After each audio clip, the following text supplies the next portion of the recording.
こんばんはにゅー。ひぎえもんです。皆様、今日、埼玉はめっちゃ暑いんですが、いかがお過ごしでしょうか。そして、いろんな、ことを考えている方がいらっしゃると思うんですけど、一応ですね、一番最初にお話しさせていただきます。途中でも言うかもしれないんですが、今日のライブ配信で羽生選手への、お祝いのメッセージっていうのを、冒頭にね、このチャットのメッセージで書いていただく際に、そのお祝いのメッセージをつけるのをちょっと今日はお控えいただきたいなと思っていますので、ちょっとよろしくお願いします。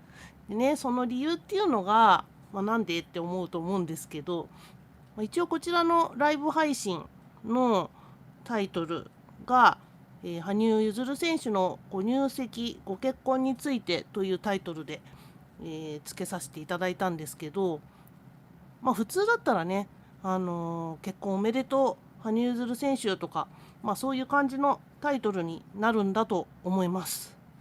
で新聞とかね、そういうのも、そんな感じで書かれていたと思うんですけど、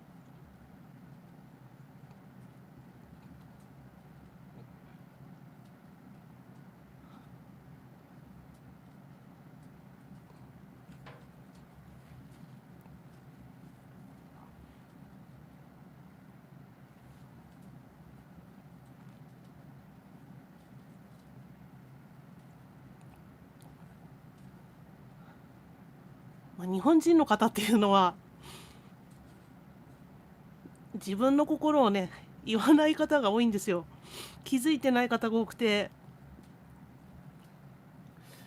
外国の方はね、結構ダイレクトに言うから分かってたりするんですけど、あの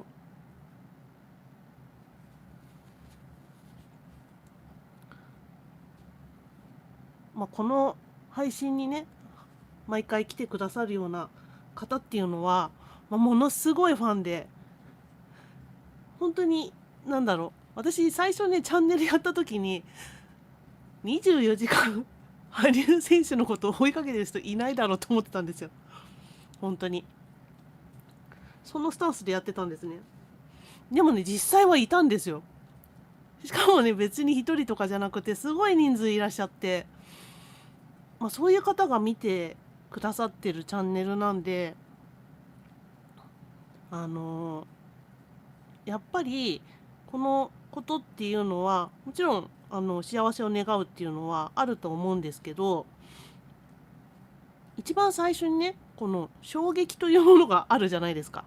でそれに対してまだ2日しか経ってないので、心の整理がついてない方も多いと思いますし、気づいてない方もお祝いのメッセージ私平気よって言ってる方も本当はすごいファンで見ている方だったとしたら、なんかうーん虚脱感みたいなものとか悲しみみたいなものとか、誰かが言ってましたけど失恋みたいなものとか、そういうのを感じていらっしゃる方が、大多数じゃないかなと思うんですね。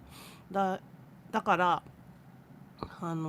新聞のあのいろんな、全部読んでないですけど、パッと見のタイトルとか見ると、なんかお門違いだなと思って私は見てるんですね。あれは一般にさ、なんつうんだろうな、普通に、ああ、こんな人いたな、私好き好きみたいな、そういう感じだったら、あれのままでいいと思うんですよ。なんですけど、本当に、ちゃんとこう、さっき言ったような24時間羽生結弦選手を追ってるような人にとっては、ああいうものではないし、だからそういう人たちがね、ここの場でコメントをした時に、そのお祝いのメッセージ、私の声になっちゃうじゃない。声になったのを聞くのが辛いと思うんですよ、多分。なので、今日のところはね、それをちょっとお控えいただいて、で今日ライブ配信したっていうのは、昨日ねちょっと出かける用事があったんで、もともとだからやってなかったっていうのはあるんですけど、ちょうどね2日ぐらい経ってなんとなくショックから少し時間が経ってる状態だと思うので、知った時によるんですけど、私はすぐ知ったんですね。そうで、そこからどういうふうにしていこうかなっていうふうに皆さん思ってる方が多いんじゃないかなと思うんですけど、でもみんながどういうふうに考えてるのかなとか、そういうのも一緒だっていうふうに思うとね、ちょっとは救われる部分があると思うので、そういうのを感じていただけたらなと思いますね。皆さんいつもありがとうございます。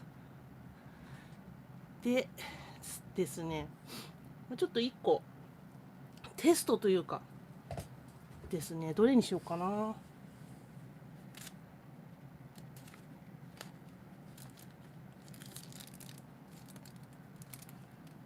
これでいいか。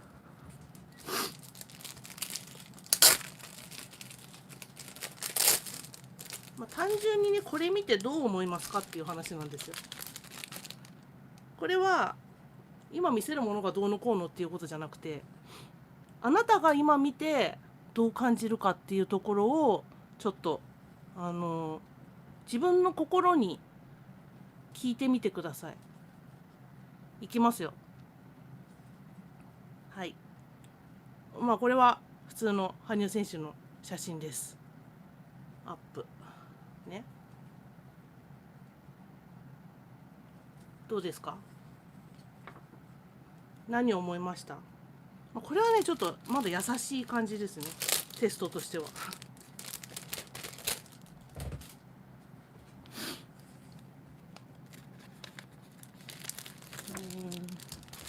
どれがいいかな。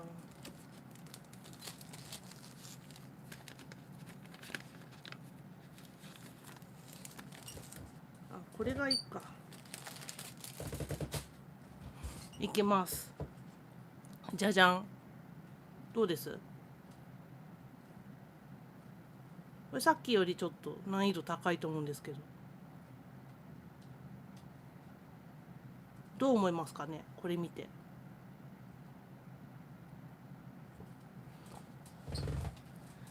私ね昨日新橋駅に降り立ったんですよ。そしたらですね、あそこって電光掲示板みたいな、なんかニュースが壁にかかってるっていうか、なんか壁にこうパネルみたいなのがこう入っててニュースが見れるみたいな感じになってるんですけど、ふと歩いた時にね、羽生選手のなんかなんだっけな、写真、よくあるプロ転向の時の写真、あれが出てたんですね。であれを見た時にうわって思ったんですごめんねうわってもう正直な反応です。これはしょうがない。今まで嬉しくて毎日見てたものがですね、うわってなったんですよ。これが正直な反応です。反応しょうがない。何も思ってないけどそうなっちゃったんだからしょうがないですよね。だから恋愛とかと似てますよね。なんか嫌いになったらうわって思うじゃないですか。別れた彼氏とばったり会った時にうわって思わないですか？わかんない。うわって言う人とそうじゃない人はいるかもしれないけど、うわっていうタイプのその別れの場合もあるじゃないですかね。でそういうやつです。そういう感じです。別に付き合ってないけど分かってるけどはいっていうのがあるので、おめでとうっていうのをね、皆さん反応として言おうとするんですよ。なので私はあえてどこの、こちらの YouTube のコミュニティとか、あとはインスタとか、ブログとかありますけど、メンバーのグループチャットとかもありますけど、あえておめでとうメッセージは書かないことにしました。それも同じ理由ですね。それを見ると皆さん多分書かなきゃいけないって思うでしょ。私が書いてそれでいつもコメントしてくださる方とかだとおめでとうって書かなきゃいけないって思うでしょ。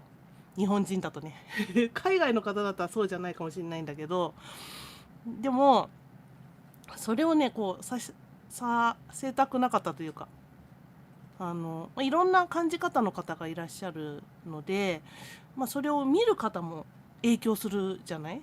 だから、そういうのをちょっと控えようかなと思いました。羽生選手もね、よくその辺は分かっていらっしゃる上でのコメントなんじゃないかなとは思うんですけど、あとはですね、ちょっと今コメント読んでないですけど、お相手の方についての誰なんでしょうみたいな、そういうコメントはちょっとお控えいただきたいなと思います。それも同じ理由でねあんまり聞きたくないっていう方もいらっしゃると思うし、羽生選手自体が言ってないので、ここでああだこうだ言ってもしょうがないかなというところがあります。で、私はこの人じゃないかなっていう人はいるんですけど、どうしても知りたければですね、そのメンバーシップに入ってる方であれば直接聞いてくだされば、私この人だと思ってるっていうのは別にお伝えするので、ここの場で誰だろうあれだろうとかそういうのはちょっとお控えいただきたいなと思います。はい、では読んでいきましょう。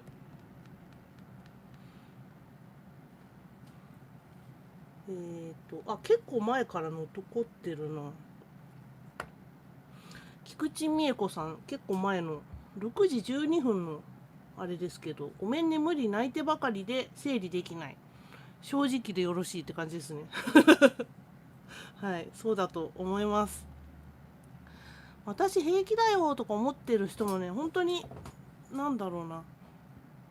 よくよく心を、さっきのねテストじゃないけど見てください。前と同じ感じ方しますかっていう話です。クリスタルムーンさん、菊池美恵子さんも大丈夫ですか？大丈夫じゃないよね。大丈夫じゃないと思います。なぜならですね、ちょっとあんまりここで言うのもあれなんですけど、私がこのチャンネルをやろうとした時は、フィギュアスケート全体の話をしようと思ってて、なおかつライブ配信をしようとは思ってなかったので、今の状況っていうのは予想はできてないんですけども、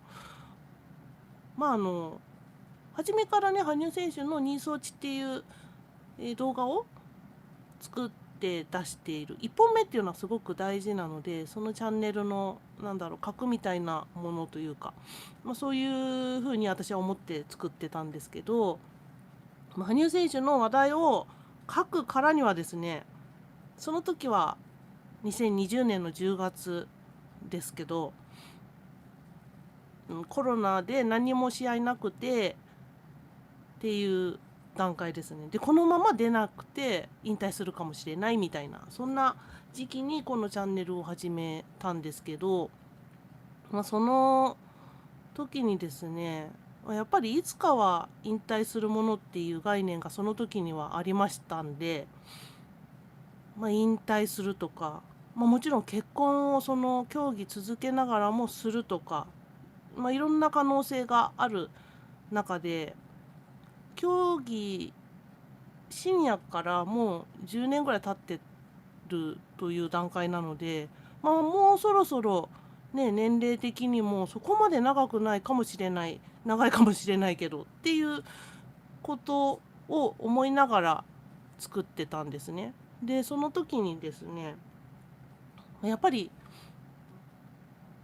このチャンネルが羽生選手がスケートをしなくなったら、その話題はないわけで、他の人のね話題を最初だからするかなっていう気はするんですけど、それでも核となる羽生選手の、私が大好きな演技というところで、どうしようっていうのはあるじゃないですか。わかりますよね。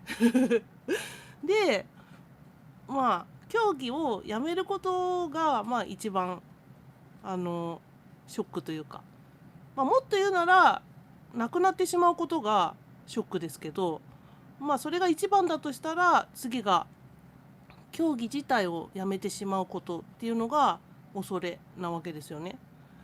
多分ファンとしてはそういう同じだと思うんですよ。別に動画とかじゃなくても。でそれの次がですね、私結婚だと思ったんですよ。だから上から3番目の恐れが来たと。競技引退っていうのはそうやってプロみたいなのがあるから結婚より下だったんですね、私の中で。多分ランキング的には下なんですよ。だからこの前プロ転向した時あれは確かに危機なんですけど、今回の方が危機であり内部な状態です今。とても皆さん含めてそうなので、なんだろうね、いろんなことがこう傷ついたりとかなんか怒りになったりとかそういうことが多分起きやすいと思うんですね。なので、ちょっと変な発言する方もいらっしゃるかもしれないんですよ。だけど、そこはちょっと多めに見ていただいてという感じでございます。はい。富山民子さん。いつも孤独だった彼が幸せを見つけ、子供の大好きな彼の願いも叶う発表は前に結婚したらファンに裏切られたと言われると話していた。だから発表は勇気がいったけど、ゆずくんは男らしく彼女への愛で発表した。素敵だと思いました。なるほどね。私はあんまり素敵だと思わない。ごめんなさい。今の段階ではね。なんだろうね。別に言わなくてもいいじゃんみたいな私の個人的な意見です。言わなくてもいいかな。いろんな意見があると思います。はい。それ自体はね、素敵だなとは思うんですけど私たち当事者だからねで、昨日淀川花火大会を見に行って花火に向かい、ゆずくん結婚おめでとう、幸せになってねと叫んできました。なるほど、それはすごいなはい。確かにいろんなね羽生結弦選手からはいただいてるっていうのはあるんですけど、でもやっぱりご自身が一番大事だと思うんですよ。なのでご自身をねぜひ大切にしてほしいなと思ったりします。今までたくさん幸せを彼からいただいた。これからもゆずくん姿勢は変わらない。姿勢ってなんだ。私たちに幸せをくれるから今まで通り応援していきます。はい。結局、もちろん羽生選手がファンを大切にしているっていうのは本当なんですけど、でもそれが羽生選手の幸せなんですよ。で、私たちの幸せっていうのは羽生選手によってもたらされてたから幸せになってほしいという風な感じだとは思うんですけど、皆さんの方がそれぞれの方の心の方が大事だと思いますので、ぜひね羽生選手幸せになってほしいっていうのはもちろんそうなんですけど、そこだけをそう思わなきゃいけないんだみたいなね日本人特有のそういう感じに思いがちだとは思うんですけど、そういうのではなくて、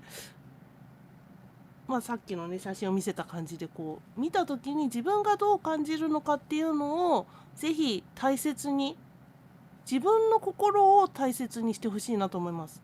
羽生選手が自分の心を大切にしたように、これ見てくださってる羽生結弦選手のファンの方も自分のお心を大切にしてほしいです。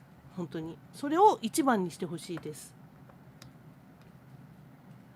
天さん、私も辛い時ゆずるくんの演技に癒されてきたのでこれからも応援します。はい、応援するのは応援するそれは OK っていうか、そういうふうに応援すればいいと思うんですけど、その前にね自分の心を見てあげてください。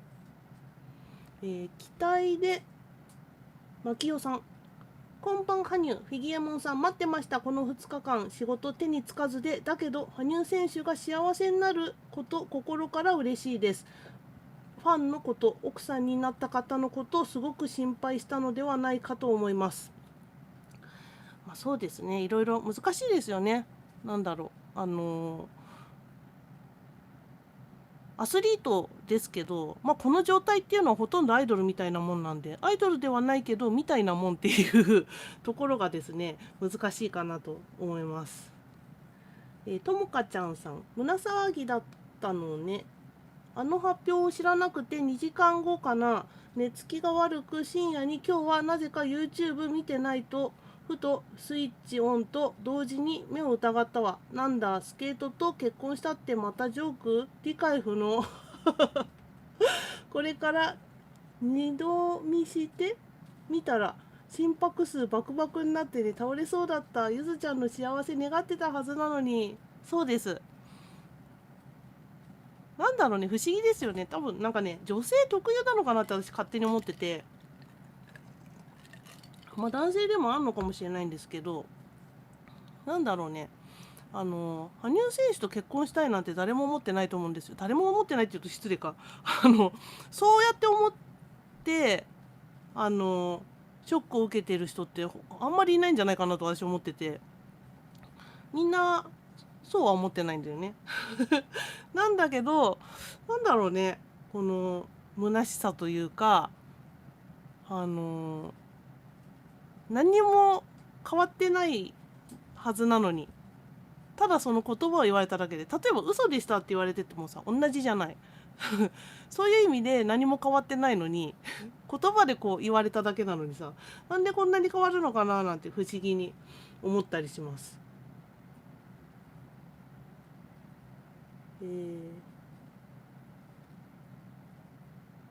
スケートと結婚したって、誰と結婚したって書いてないからね、あれで。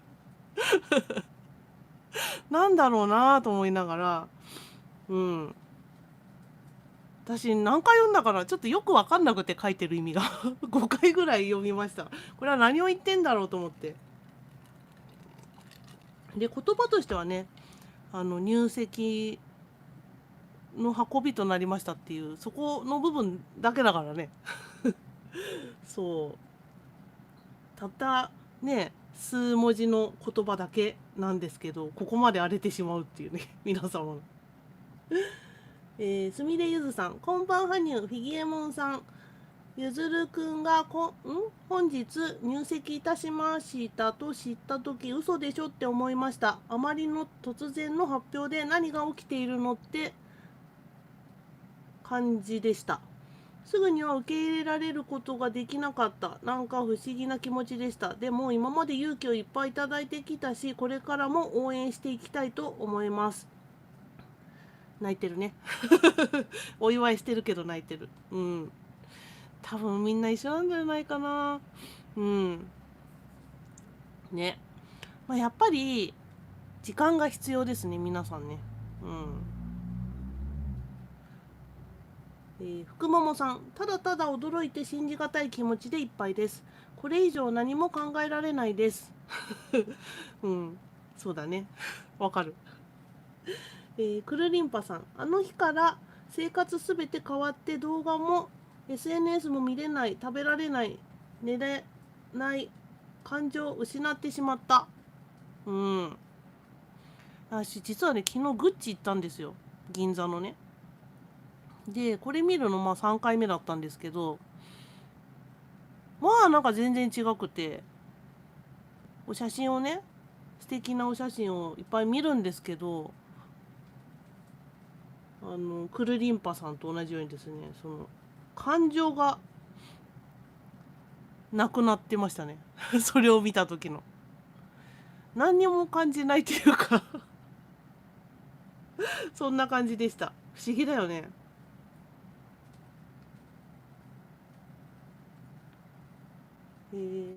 うまく肘わらさん、くるりんぱさん、感情なくした同じです。うん。結構みんなそうかも。一緒に行った人もそう言ってました。くるりんぱさん、同じ人がいてよかったです。お祝いの言葉すら言えません。うん。一個言いたいのは、お祝いの言葉が言えない自分ってなんて、なんだろう、嫌なやつとかさ、心が狭いやつとかさ、そういうふうに思わなくていいってことです。自然なんで、みんな思ってることなんじゃないかなと私は思います。自然な心の動きなんで、それがダメとか、あの自分がダメだっていうふうにぜひ思わないでほしいなと思います。黄色ゆずさん、寝耳に水とはまさにこのご入籍発表。何ですって落ち着こう。羽生選手には幸せになってほしいと思ってたじゃないと自分に言い聞かせ、落ち着くまで数時間かかりましたよ。私たちにたくさんの感動と幸せをくださった羽生選手、自分の心を大切にしたいとおっしゃっていましたよね。今度は羽生選手が幸せになってくださいね。今まで以上に素敵な演技を見せてくれると期待してます。はい、そうですね。多分この次のアイスショーが何になるかわかんないですけど、きっとアイスショーに出られると思います。そこでどういう演技をするのかっていうのをみんな見てると思うので、そこに期待したいなと思ったりします。ね、で、きっとシンプロがあるんでしょうから、そのシンプロをですね、ぜひクラシカルなものを入れてほしいなと思います。そろそろクラシック音楽を使ったガチフィギュアスケートプログラムを見たいです。ダンスもねいいんですけど、やっぱりフィギュアスケート、私なんかは古くから見てるのでっていうのと、フィギュアスケートといえばやっぱりクラシックっていうのがあるので、その今ね多分一番羽生選手うまいと思うので、その一番うまい状態でどこまでのガチプロができるのか、もし競技会に出てたら何点出ちゃうのみたいな、そんな感じのプログラムをね、ぜひ次のアイスショーでは見たいなーなんて思うんですけど、それが一番に出てくる感じじゃないですね、今はまだはい、ゼルダボーザさん、グッドモーニング、All you beautiful people グッドモーニングか。8時33分で。結構離れてるとこですね。英語の方ですけど、どこに住んでるのかな。ビューティフルピープルっていうのは、皆さんがか。ありがとうございます。なんか、英語だとさ、ちょっとこう違う感じでコメント見れますね。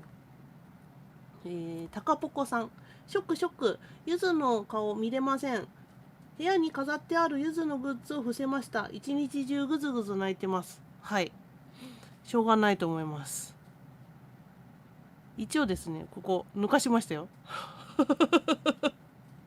そのお気持ちはわかりますので、ここには。私の視界には入るんですけど、一応この画面には入らないように、させていただきました。みほこあべさん。胸が苦しく配信待ってました。ありがとうございます。初めてかな。人気商売と分かってると思いますよね。どんなにすごい演技でも、独身と既婚者では推しが違う。世界選手権、北京五輪、プロ転向、今回と最後の決めがゆず推ししている私には彼の優しさが逆手に出るんだよ。決めるときは誰とお付き合いしてますのクッションがつらい。決める？でもこの動画金曜日の夜から待ってました。明日仕事行けるかな。ありがとうございます。そう、皆さんね待ってるかなと思ってはいたんですけど、やっぱりショック状態で言うとちょっと変なこと言いそうだしっていうのもあったのとですね、会員さんと電話してました電話してたんで配信できないっていうか、そもそもね11時11分に配信されて分かったのが11時20分前ぐらいかだと思うんですよ。もうちょっとかな、もう15分前かもしれない。それぐらいですぐ結構分かったんですけど、それですぐ電話しちゃったからできなくてですね、昨日は、当日はね。で、3時ぐらいまで電話してたのかな。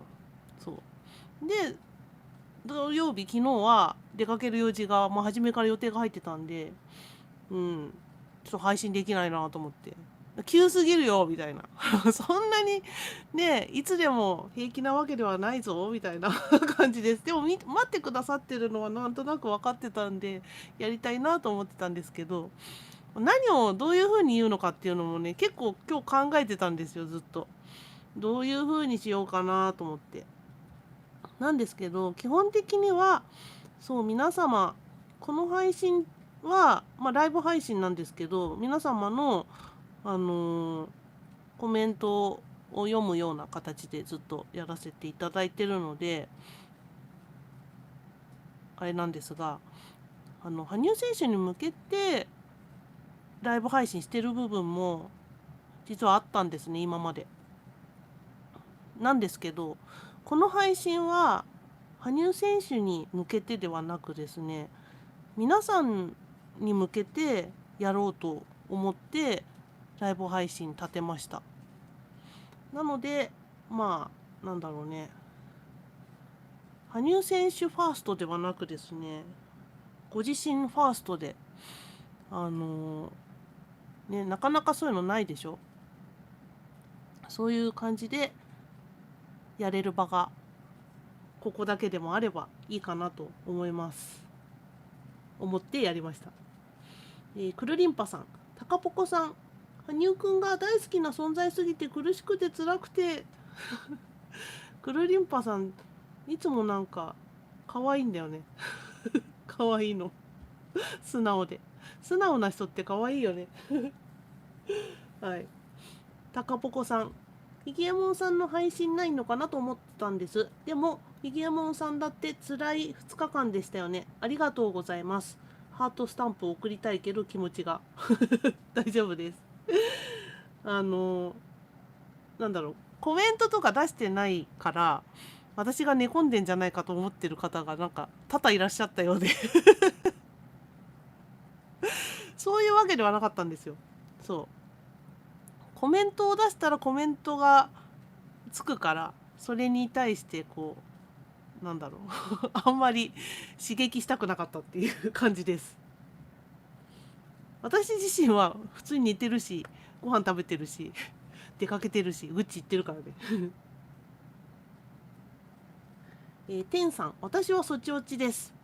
そっか、あとちょっとで10年ですね。くるりんぱさん、たかぽこさん、ん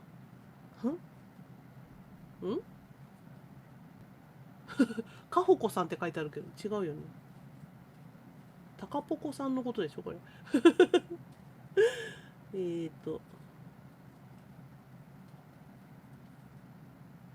一緒に泣こう、泣いて泣いて涙を乾くまで泣こう、本当にこんなに苦しむほど好きなんだから。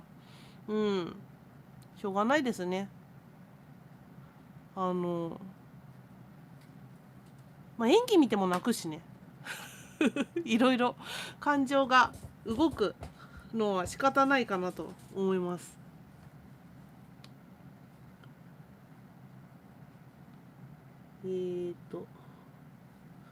みみみさん、私ポジティブなんだけど場違いかしら。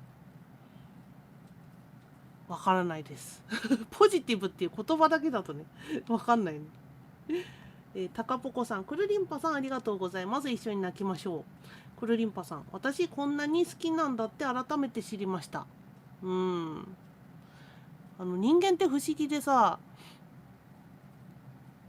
毎日見てるものが好きになってくんだよね。これは別になんだろう、みんな言ってることで分かってることで、なんで羽生選手がこんなに好きな人が多いかっていうと、メディアとかにめっちゃ出てるじゃないですか。で毎日見てる。毎日は見てないか。ここに来てらっしゃる方は自ら見に行って毎日見てる。そういう風になるとどんどん好きになっていくらしいんですよね。なので、人間だからしょうがないと割り切りましょう。中房さん、ひげもんさんこんばんは。今日もありがとうございます。ゆずくんの入籍素直に喜びたいです。これでますますスケートに磨きがかかり、素晴らしい演技を披露してくださることを楽しみに、これからしっかり応援させていただきます。はい。そう思えてるのでしたら良いと思います。そこまで行ってない方もね、いっぱいいらっしゃるし、やっぱりもう辛くて見たくない、本当に見たくないよって言ってコメントしてくださってるから、クルリンパさんとかはまだあれだと思うんですけど、そのコメントすらできないっていう状態の人が全然いらっしゃると思うんですよ。そういう方はもしかしたらもうこんなに辛いんだったらやめるっていう選択をされるかもしれないし、ね、でもそれはもう自分の選択なのでしょうがないですね。もうなんだろう、好きってさ決められないじゃん。なんか感情なので、例えばこのデザイン、服のデザイン、このデザイン嫌いとか、これは好きとか、そういうのって別に何もないじゃないですか。勝手に決まってるっていうか。なので、しょうがないですね。で、このデザイン嫌いになったって言ったらさ、それ以上何もないと思うので、嫌いになるんだったらしょうがないなと思ったりもします。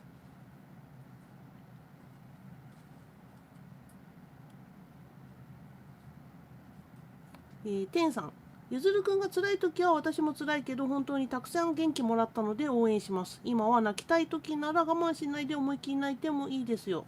これ誰に言ってんの？羽生選手別に泣く時じゃないでしょ？誰に言ってんだろう？くるりんぱさんかな。吉江さん、高校野球埼玉と仙台の試合が終わりました。へえ、熱い戦いでした。こんばん羽生。そうなんだ。全然テレビつけてなかったからわかんない。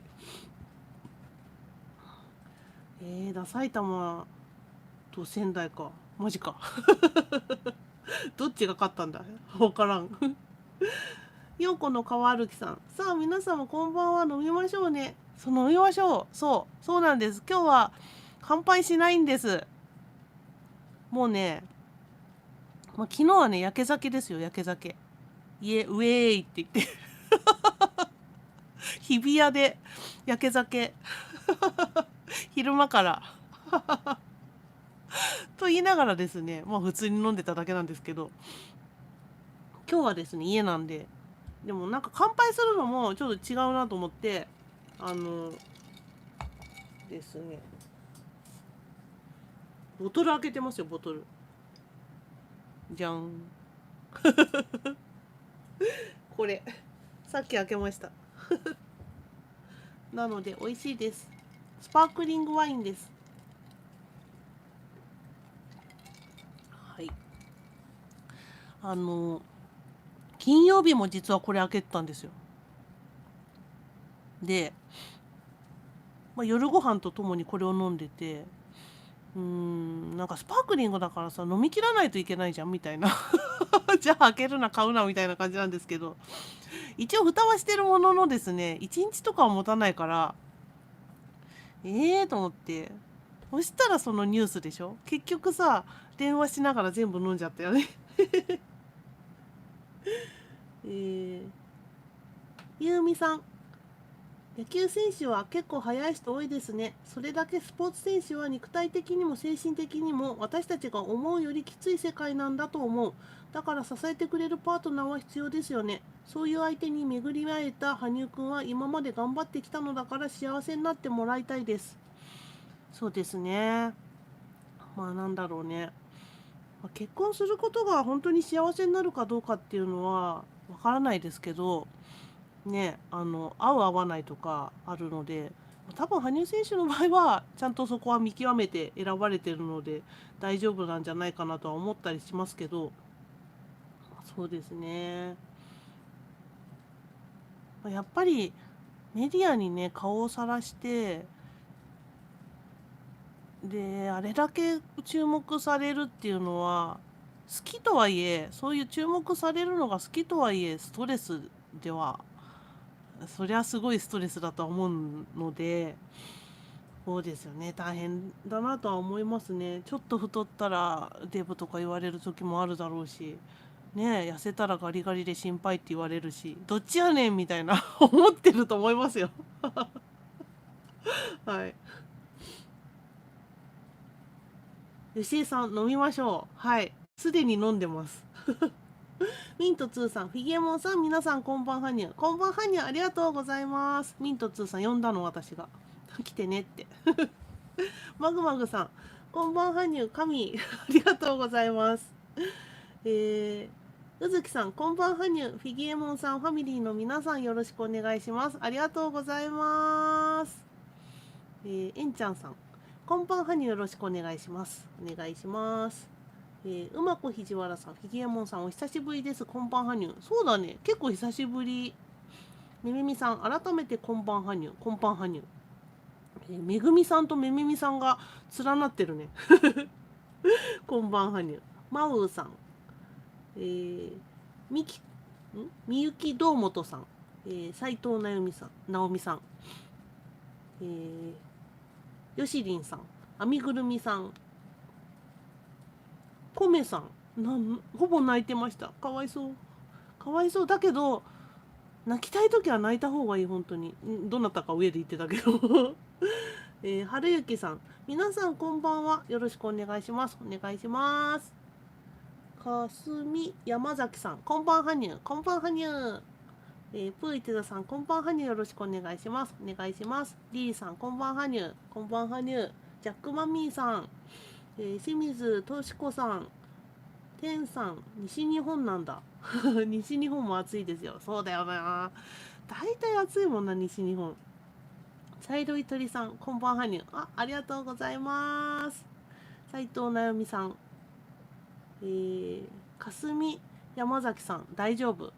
いや、なんかね、さっきのこの最初のタイミングですよね。あの、皆さんの思いを結構読んでると入ってきちゃうんですよね、私。皆さんの思いが。私自身はそこまで悲しいとかいうのは、あの、泣いて過ごすとかいうのはないんですよ。でも、皆さんのそういう、なんだろう、思いっていうのがこうガーって入ってくると、こういう配信になると、それがね、なんかこう感情を揺さぶるというか、そんな感じです。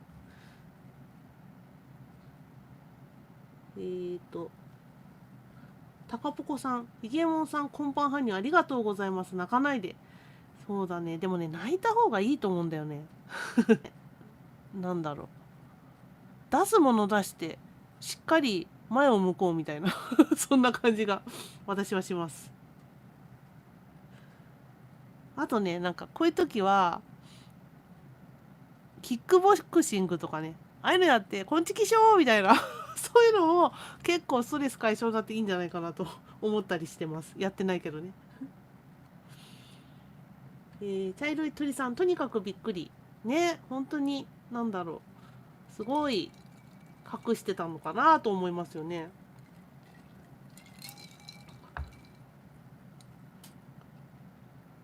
マグマグさん、くまちゃん。えー、ありがとうございます。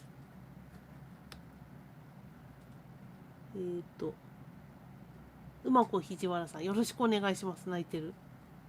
でも私が泣くと、みんなも泣けてくるでしょ。結局さ、相乗効果なんだよね。みんなので泣いて、私が。で、私のでみんなが泣くの。そうすると、ちょっと気分が変わると思います。えー、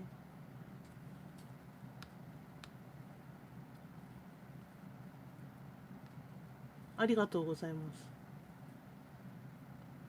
かすみ山崎さん。寂しいんだよね。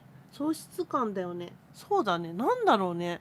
別に失ってないのに喪失感ってさ、本当に人間って不思議だなと思います。編みぐるみさん。私も泣ける。よかった。泣けなかった人がさっきので泣けたら嬉しいです。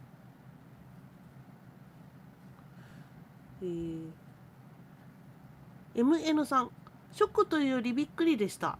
うん、私も最初すごいびっくりした。笑っちゃったもん。ははははっつって。そんな感じの反応です。ファーストインプレッションは。えーみんなありがとうございます。なんか頑張れコメントのオンパレードだ、ここ。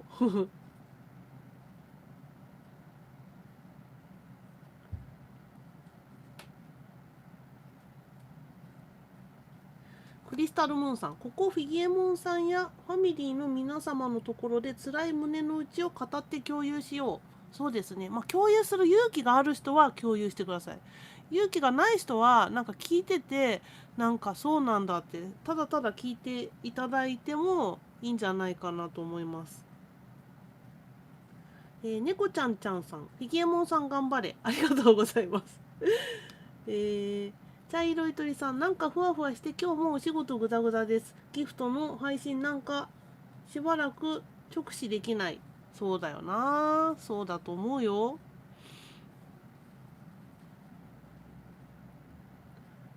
うまくひじわらさん、24時間好きでしたよ。んああ、好きね。好きはね。ただその、なんだろうな。追ってるというか、なんか羽生選手の情報を24時間追ってるかどうかっていう。24時間って寝てないからね。言っとくけど。大丈夫ですか？そんな人がいるのかしら。リリさん、けなげですね、皆さん。そう、けなげな人結構多いんですよ。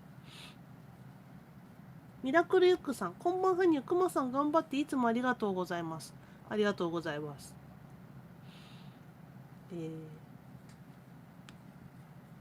眠れませんでした。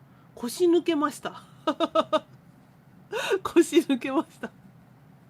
いつもびっくりさせられますよね。かすみ山崎さん、私も泣いたよ。衝撃と嬉しいのと寂しいのといろんな気持ち。でも私何日か前から羽生結弦は結婚するって感じてたんだ。なるほどね。なんかね、ある方に聞いたらなんか結婚が出てたっていうので、へえと思ってそっかーと思っていたんですけど、なんだろうな。まあ、それを言うか言わないか、いつするかとかいうのはすごい考えたんだろうなとは思います。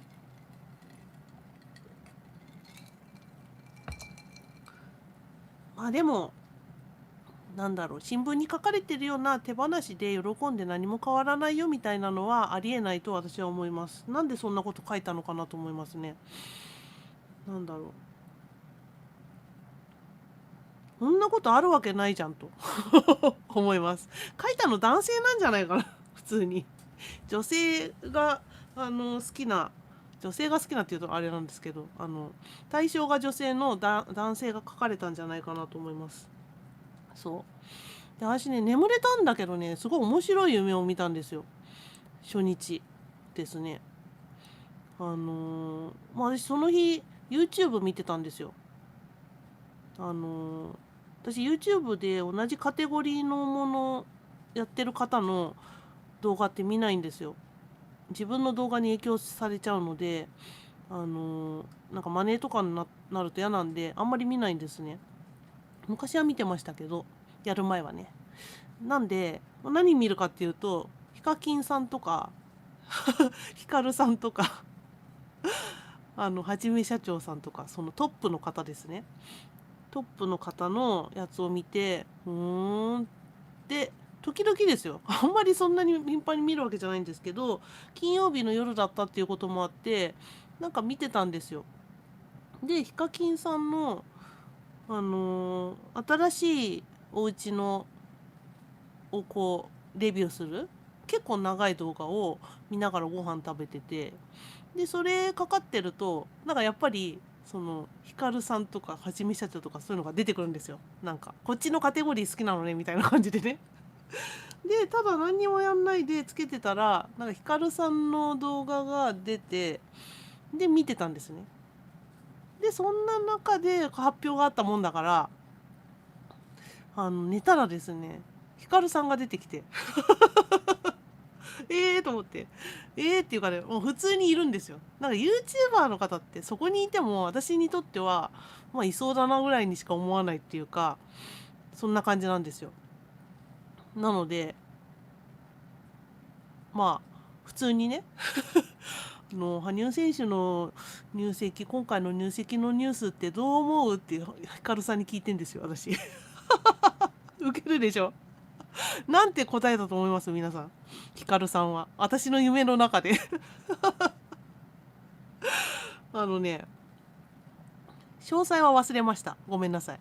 なんですけど、面白いことを言ってました。その瞬間は、なんか、世界中がおめでとうを叫んでるみたいな、そんな言葉が書かれていたんですけど、その夢の中のヒカルさんは、まあ、基本的にはね、なんか、どうかと思うみたいな。この、この発表はちょっとバカにしてるんちゃうみたいなことを言ってました。ヒカルさんがね。なるほどと思って。だってこれこれこうだからこうでしょっていうことを言ってたんだけど、そこの部分を忘れちゃった。細かいところは忘れちゃったんだけど、基本的にはどうかと思うみたいなことをおっしゃってるなという感じでした。で、もう一人知らない人が、男性がそこにいたんですよ。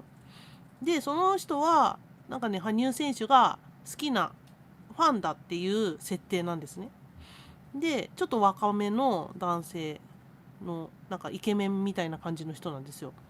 で、私はなんか、羽生選手のファンでそこにいるっていう風に分かってて、近いっていうかそんな感じで、やっぱ、もう耐えられませんみたいなこと言ってて、そうなんだみたいないう夢を見ましたそんな感じでしたね。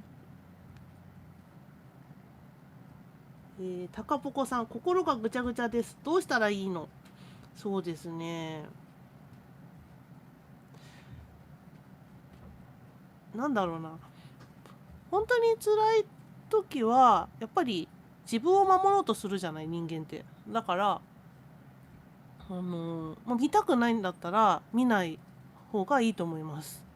無理やり見るとか必要ないし、うん。ちょっと気になるなって思い出したら、見てみて、ちょっと顔見て、ダメだってなったら、また伏せてやればいいと思います。本田房子さん、皆様こんばんはにゅ。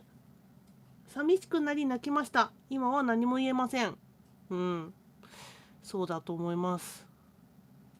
それが正直なとこだよね。ゆいさん、こんばんはにゅん。はにゅん。ありがとうございます。いつものように。ゆきさん、こんばんは。まだ時々涙が出ます。うん。なんか、羽生結弦病のなんか主症状みたいなどっかにツイッターに書いてあったよね。なんか、症状がなんちゃらかんちゃらってそれにこれが冒頭に書いてあった気がする。ヒロシムさん。公式ツイ見たとき、声上げてしまいました。そうだよね。びっくりじゃない外にいても声出そうだもん。編みぐるみさん、あれから眠れない夜になってます。そうだね。まあ多分それが分かってさ、金曜日の夜にしたんだなとは思うけどね。えんちゃんさん、ふさこさん大丈夫？ダメかも。滝沢貴子さん、みんなで泣きましょう。そうです。まず、泣きたいときは泣いて出すのが必要です。ストレス解消です、出すことは。斉藤直美さん、本田さんこんばんは。体調大丈夫ですか？ねえ、体調大丈夫でしょうか？リレミと、なんて読むのこれなんて読むんでしょうか？漢字が読めないゲゲモ知らないかな。この方初めてだ栄翔さん。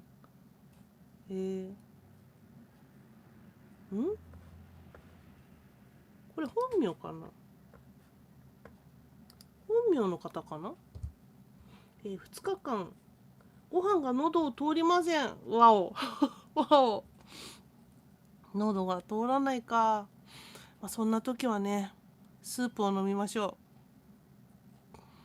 私、固形のものが食べられなくなったことがあって、その時ね、ずっとスープ飲んでました。1週間ぐらいスープ飲んでました。それは病気ですけどでもなんだろうね、痩せないしねスープ飲んでたから痩せなかったよみたいないう感じです。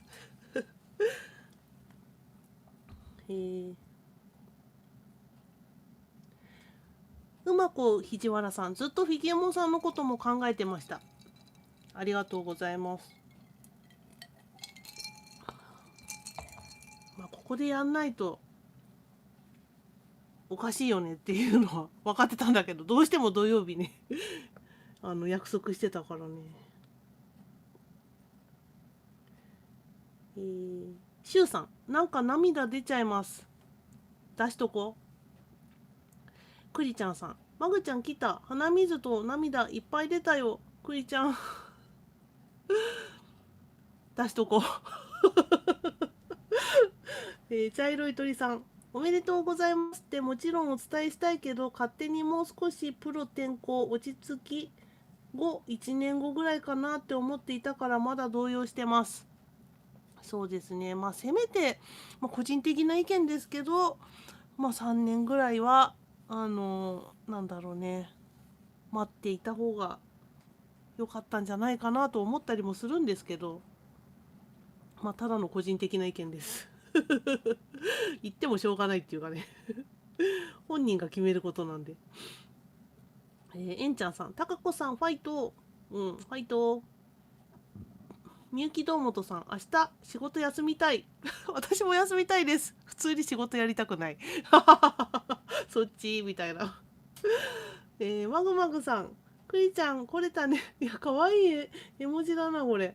マグマグさんのんもえさん、こんばんはにゅ。昨日の朝、私知ってびっくりしました。正直やはりショックでも仕事があったので平常心を保って行きましたが、帰ってきてから夕飯を食べてる時に旦那と娘の前なのに涙崩壊。そして今日も仕事から帰ってきてからも涙で目が腫れてやばいです。いい年したおばさんですけど人生初の失恋。それでも羽生くんが大好きなのは変わりませんので、これからも応援させてください。そうですね、羽生選手が何したっていうわけではないので何したっていうわけではないって分かってるよね、みんな。それでも自然とそうなってしまうっていうところが、なんだろうね、女性というかなのかもしれないですね。斉藤直美さん、ブーちゃん大丈夫？うまくひじわらさん、どうして突然なのか。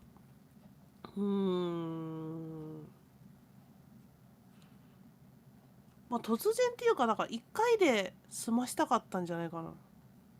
済ますっていうのも変なんだけど、なんか噂とかなんかいろいろ出てとかだと私たちが大変じゃない？だからそれを気遣ってくれたのかなとは思うんですけど、思うんだけどねっていうところです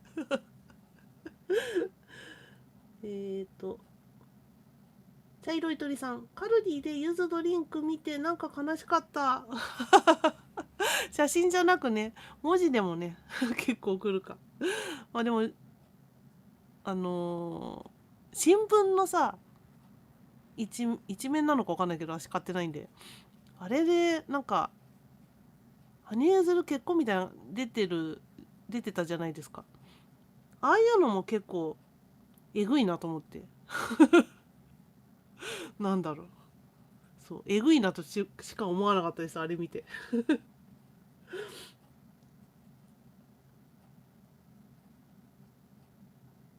よしりんさん、くまちゃん辛いのに配信ありがとう。いや大丈夫ですよ、私は。さっきも言ったように、その皆さんの心が乗り移るんですよ。だから、配信で泣いたりとかするかもしれないですけど、基本的には私自身は虚しさがある感じです。虚しさがあって泣くっていう感じじゃないんですよ。私泣き晴らしてとかそういうのはないので、ただね、なんか雑誌とかを見て写真とかさ、さっき見せたみたいな、それを見て何も感じないなとは感じてますっていう感じですね。うん。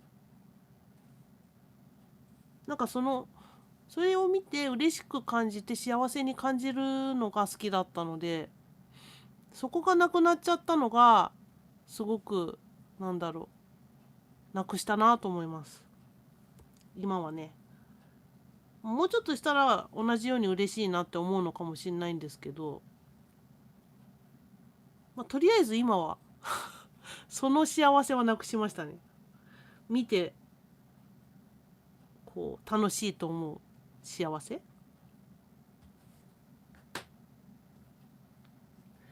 マリナさん、ショックでした。いろんなところでおめでとうのコメントしたけど、そうでしょおめでとうのコメントしないとなーって思ってコメントしてる方々のコメントを最初の頃見て、嘘つけって思ってたんですよ。嘘だろうって、絶対。なんだろう、スポンサーの方とかさ、そういう人だったらわかるんですよ。別に好きなわけじゃないじゃないですか。スポンサーとかの仕事なんで。それでおめでとうございますって言えるのは全然理解できるんですけど、本当にさ、ピピピピって。本当に、その24時間羽生じゃなかったとしてもさ、結構なね、応援をしていた方にとって、そんなに手放しで思えるかなっていう疑問が私はあります。みんながみんなの心が私わからないんで、あれなんですけど、あんまりいないんじゃないかなって想像してます。いることはいるのかもしれないんですけど、やっぱ若干の寂しさはあると思うんですよね。うん。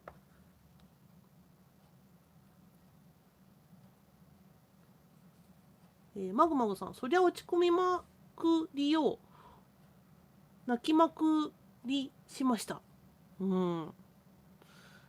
泣いたならまだいいと思います。泣かないで我慢してる人が私一番心配で。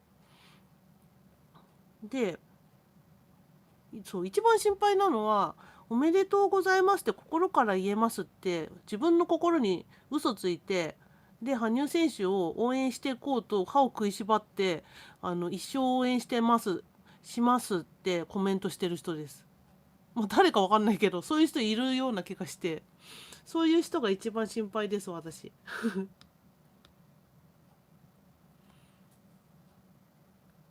うまこひじわらさん、胸が痛い。痛いだろう、痛いだろう。ピオさん、こんばんはにゅう、お久しぶりです。お久しぶりです。ありがとうございます。ミント2さん、ロスタイム中ですよ。まだまだね。そりゃそうだよ。2日しか経ってないからさ。次のアイスショーの話題もいつ持ってくるのかわかんないですけど、そうだな。どれぐらいなんだろ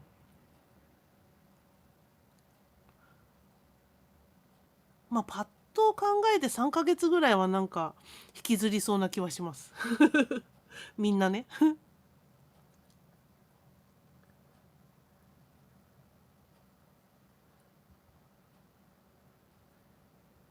えーっと、うまこひじわらさん、何を考えていたのでしょう。これは羽生選手がってことかな。羽生選手が考えていたのはやっぱり、相手の方を想像させないように、あのあんまりなんだろう、いろんなことを想像させないようにするために文章を考えたんだなとは思うんですけど、ただね、これだけじゃないかもしれないんで、一応覚悟しておいた方がいいのが、普通に考えてですね、挙式、その写真がもしかしたらパパラッチされるかもしれないし、やらないのかもしれないけど、やるかもしれないじゃないですか。そこは知らないので、やったとしてパパラッチされてそれが出回るとか、あとは子供ですよね。子供が例えば来月出てくるとかわかんない全然知らないけど、そういう私たちにはこれだけではなく、これからのストレスもあるということをあのちょっと知っておいてほしいというか、知りたくはないですけど、やっぱり覚悟をした方がいいと思うんですよ。なのでそこは考えたくはないとは思いますけど、そのショックがあと2段階ぐらい来るかもしれないという、この関連でね、いうところをちょっとなんだろうな覚悟ですね。覚悟しておくしかないです。はい。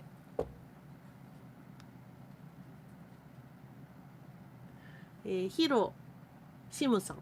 色気のある羽生くんの写真はちょっと複雑に感じます。だよね。だからアイラのさ、表紙っていうか、アイラの中身を明日見るわけじゃないですか。それがどうかなと思ってさ、すごい迷ってました、私。わかります。浜口きみえさん、こんばんはにゅ、泣いてる泣いてる。こんばんはにゅ。かすみ山崎さん、あー悲しい。そうだそうだ、悲しいでしょう。さりちゃんさん、こんばんはにゅ。お、さりちゃん、こんばんはにゅ。みほこあべさん、泣くな。辛いのはみんな同じ。私は自分が20年付き合った彼も自分の芸術のため別れ、その時より辛い。人生で今一番辛い。テスト答え、彼はもうファンを見てない。テスト答えって何だろう。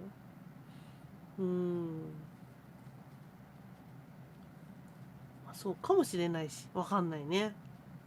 そうかもしれないね。本人しかわかんないです。かやくみさん、負荷ってことですか。ああ、負荷って、あの、こともありえるよね。斉藤直美さん、疑似恋愛かなと私は思いました。おばちゃんだけど。でも私ね、女性の好きな人がいたことがあるんですよね。好きな人っていうか、なんていうの、羽生選手と同じような感じの、推しという意味の好きな人ね、がいて、まあ、その人が結婚した時もかなり動揺したんですよ。で、すっごい推しなわけじゃなかったの。割と推しぐらいな感じです。で、24時間も全然なくて、なんだろう、1日じゃ毎日じゃないよ、本当に。まあ、1週間に30分ぐらい推してるぐらいな、そんな感じですね。の人がいて、その人が結婚してたっていうニュースを見てびっくりして、と思って。で、その人はですね、結婚して出てきたらものすごい色っぽくなってたんですよ。女性ですね、女性。うわっと思ってこんな変わるのというぐらいすっごい変わったんですよ。なんでだろうみたいな。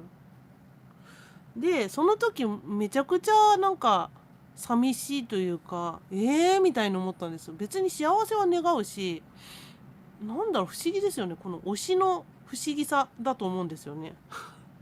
だからね、その恋愛っていうのともまた違うのかもしれないなって、私の場合はですけど思ってて。だってその女性の人にさ、恋愛感情はまあないし、ないけど押してるだけなんで、なんでしょうね。幸せになってほしいのに、って思う、この、なんでしょう、心の動きが不思議だなっていうのを思い出したりしてました。そういえば昔そうだったな、みたいな。だからね、おばちゃんだけどとか、そういうのは関係ないと思うんですよね、多分。つーちゃんの T だけなんでこんな大文字になってるの。なんかかっこいい人みたいになってる、ミンとツーさんが。なんか歌でも歌ってそうな感じの名前になってますよ。マリナさん見たくないだろうな。そういう人も多いと思います。レイヤさん、フィギエモンさん、私もですよ。心がガサガサしてます。しょうがないよね。人生生きてればそういうこともあるさ、みたいな。で、まあ、そこからね、どうするのかは自分が決めるだけっていう話です。レナコさん、初見、初見です。せめて結婚相手が誰なのか知りたいですね。主様、皆様よろしくお願いします。いや、結婚相手のことについてはですね、このライブ配信ではちょっとお控えいただきたいなと思います。先ほど言ったんですけど、メンバーの方だったら私に、聞いてくだされば、この人だと思ってますっていうのは、私の意見ですけど、お教えしますが、っていうところです。うん。私ね、そうそう。結構前から、お相手はいるんじゃないかなって確信してました。演技から。いろんな演技で、この演技は多分できないだろうっていう演技をしてたので、これぐらいの時からは、いたんじゃないかなっていうのはなんとなく思ってて、なので、結構長いんじゃないかなと思います。そういう意味で言うと。私が、あの時はすでにそうだよねっていう感じの演技は、数年前にわたるので、多分そうなんじゃないかななんて思ったりします。NM さん、気持ちわかります。私も同じです。ね、同じ人が。絶対、こういう人がね、なかなかツイッターとかではいないんですよ。びっくりするほどなんか皆さん、最初の方ですね、その初日夜中か、その発表があった後かは、もう本当にコメントがさ、おめでとうございます、おめでとうございますっていうのばっかりでさ、それ以上みたいな、思ってました。うまくひじわらさん、まず周囲の人たちはアドバイスしてきたのだろう。アドバイス聞くかどうかは別ですけどね、したとは思いますよね。めめみさん、私は羽生さんの写真見ても今までと何にも変わらないです。よかった。じゃあ大丈夫ですね。たかぽこさん、私も今日の電車のニュース、モニターにゆずの結婚報告のニュースをやってるのを見て顔を背けました。そう。こういう方がいらっしゃるので、私もそうですけど、ね、今日はそういう方に合わせたいなと思いました。メモリーズさん、こんばんはにゅ。夕食時にスパークリングワイン開けたら出来上がってしまったのよ。メモリーズさん、スパークリングワイン開けるとかすごいな。早くない？ねえ、今10時だけどさ、開けちゃったのかいみたいな。私まだ残ってるよ。しかも半分以上残ってる。ミント2さん。あれごめん。今言っちゃった。コメント、かなりいったな、これ。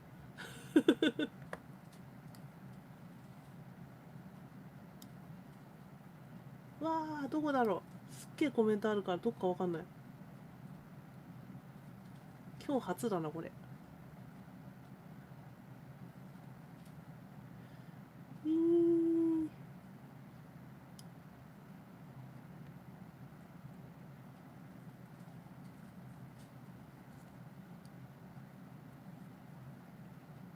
こっからでいいかな。ごめんね。ちょっと今読もうとしたのかどうかわかんない。斉藤直美さん。陽子の川歩さんもそうだったんですね。私も半世紀以上生きてるおばちゃんを翻弄させた羽生結弦さんと少し思いましたね。でも現実に戻ってきましたから。半世紀以上生きてるって。そっかそっか。でも、半世紀もすぐですよね。すぐ経っちゃう感じがする。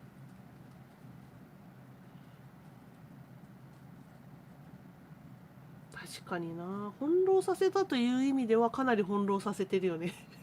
面白いぐらいに。サリちゃんさん、マグマグちゃん、私も参加したかった。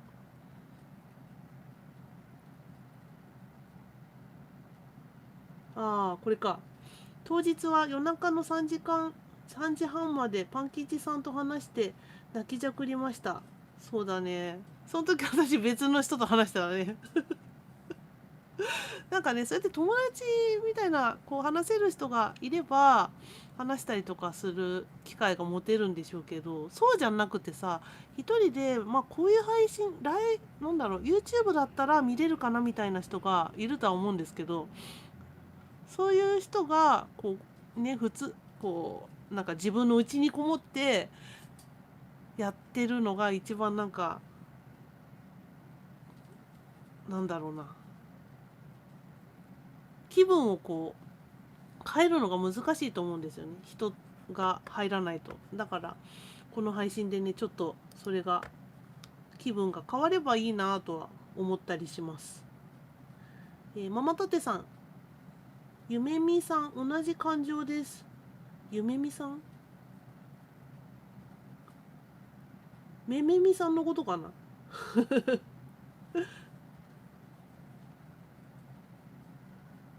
えっと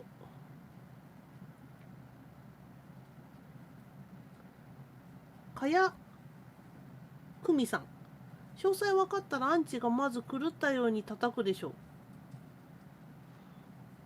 どうなんだろうね。まあ、叩くは叩くんだろうね。何してても叩いてるから。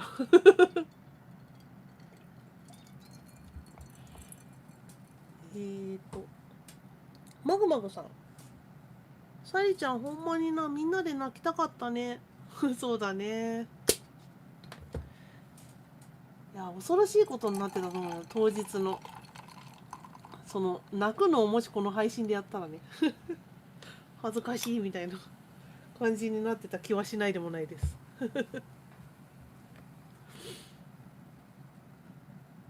マサさん、どうせショックならいっぺんに洗いざらい話してほしい。まあでもね、例えば子供とかさ、まあ今いなかったら話せないだろうし、できた時にまた言うっていう感じだろうから、まあ、子供がショックかどうかは別としてね、ショックじゃないかもしれないしね。よっこのかわるきさん、さなえさん、私もそう思ったよ。さなえさん。途中から読むとこの、これか。田中さん、くまちゃんはみんなの癒しだよ。癒されてんのかな、これ癒しですか、大丈夫？私癒しになってます？自分だとあんまりわかんないのね。まあ寝てる人が多いっていう意味で癒しだとは思いますけど、この配信で癒されてるのかどうかはちょっと私わかんないので、癒されたらいいなとは思うんですけど。滝沢貴子さん、グッチの写真見ながら娘と男っぽくなったよねと話したばかりでした。かなり男っぽくなってましたね、あの写真は。まあ、なんだろう、そういう風に撮る人が撮ってるっていうのもあるし、羽生選手自身もなんかそういう瞬間みたいなのを作り出すのが上手くなってきたななんて思ったりします。水谷英子さん、私の部屋は壁一面に羽生の写真でいっぱいです、毎日。何、毎日変えてるわけじゃないでしょ。ずっとその写真がいるっていう感じじゃないの。なおこさん、配信救われます。いつもくよくよ考えて行動する羽生さん。多分どうしても言わなきゃいけない理由があったのでしょう。後でわかるかもね。私は彼の何が好きだったのかゆっくり考えようかな。そうですね。まあでも考えてもわかんないことかもしれないです。好きだから。好きって感情なんで、それに理由ってないじゃないですか。なんかよくね、付き合ってる彼のどこが好きみたいなのあるじゃないですか。でもそんな理由なんてないわけで、別に付き合う付き合わないとか結婚するしないとかじゃなくて、人間同士普通にその異性じゃなくても、この人好きっていう人とこの人ちょっとやーっていう人が一瞬で判断できるじゃないですか。そういうのって本当に何秒で決まるっていうなんか本を読んだことあるんですけど、 0. 何秒みたいなねいう感じで決まっちゃうので、その 0. 何秒でただ判断して好きか嫌いか判断してるだけのものに何が好きだったのかって考えてもね、あんまり分かんないと思うんですよ。だから後付けなんですね、大体さ。とかいうのもさ、後付けだからあんまり意味がないっていうか。で、よくさ、あの、娘さんをくださいみたいなさ、そういうシチュエーションでさ、お前どこが好きだったんだみたいな、俺の娘のどこが好きだったんだみたいなさ、そういうドラマのシーンとかあるでしょ、よく。ああいうのでさ、なんとかのがとても真面目でなんちゃらかんちゃらとか言ってるけどさ、嘘こけとか思うんだよね。ただ好きなだけでしょっていう思うの。後付けなんですよ、結局。ああやってさ、好きな理由を結婚する相手のお父さんとかに言ってるあの理由とかって、納得はするかもしれないけど、本当にそれで好きになったかっていうとそうではなくて、なんだどっちかっていうと、あれで言ってるのって尊敬しているところっていうか、その人を尊敬しているところはこんなとこなんでやっぱり好きですみたいなことを言ってるので、多分羽生選手の場合もそれを考えたところで尊敬している部分が出てくるだけだと思いますよ。なんていうフィギュアモン理論です。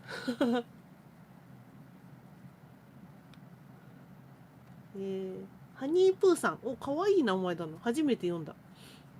辛いのは自分だけじゃないと思うとほっとする。うん、そうでしょう。いや、一緒なんですよ。だけど、本当に SNS 見ると、嘘こけみたいなのばっかりあるので、私は心配したんですね、それが。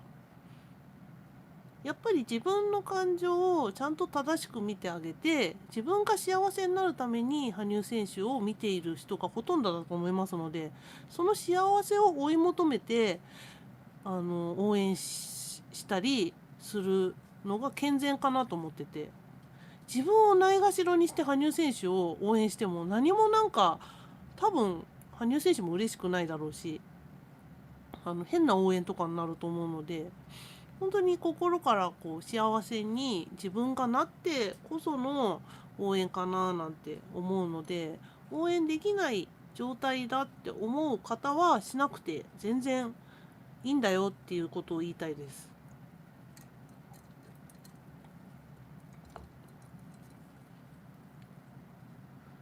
かやくみさん、休み2日じゃ足りないですよね。それはね、いつもだね。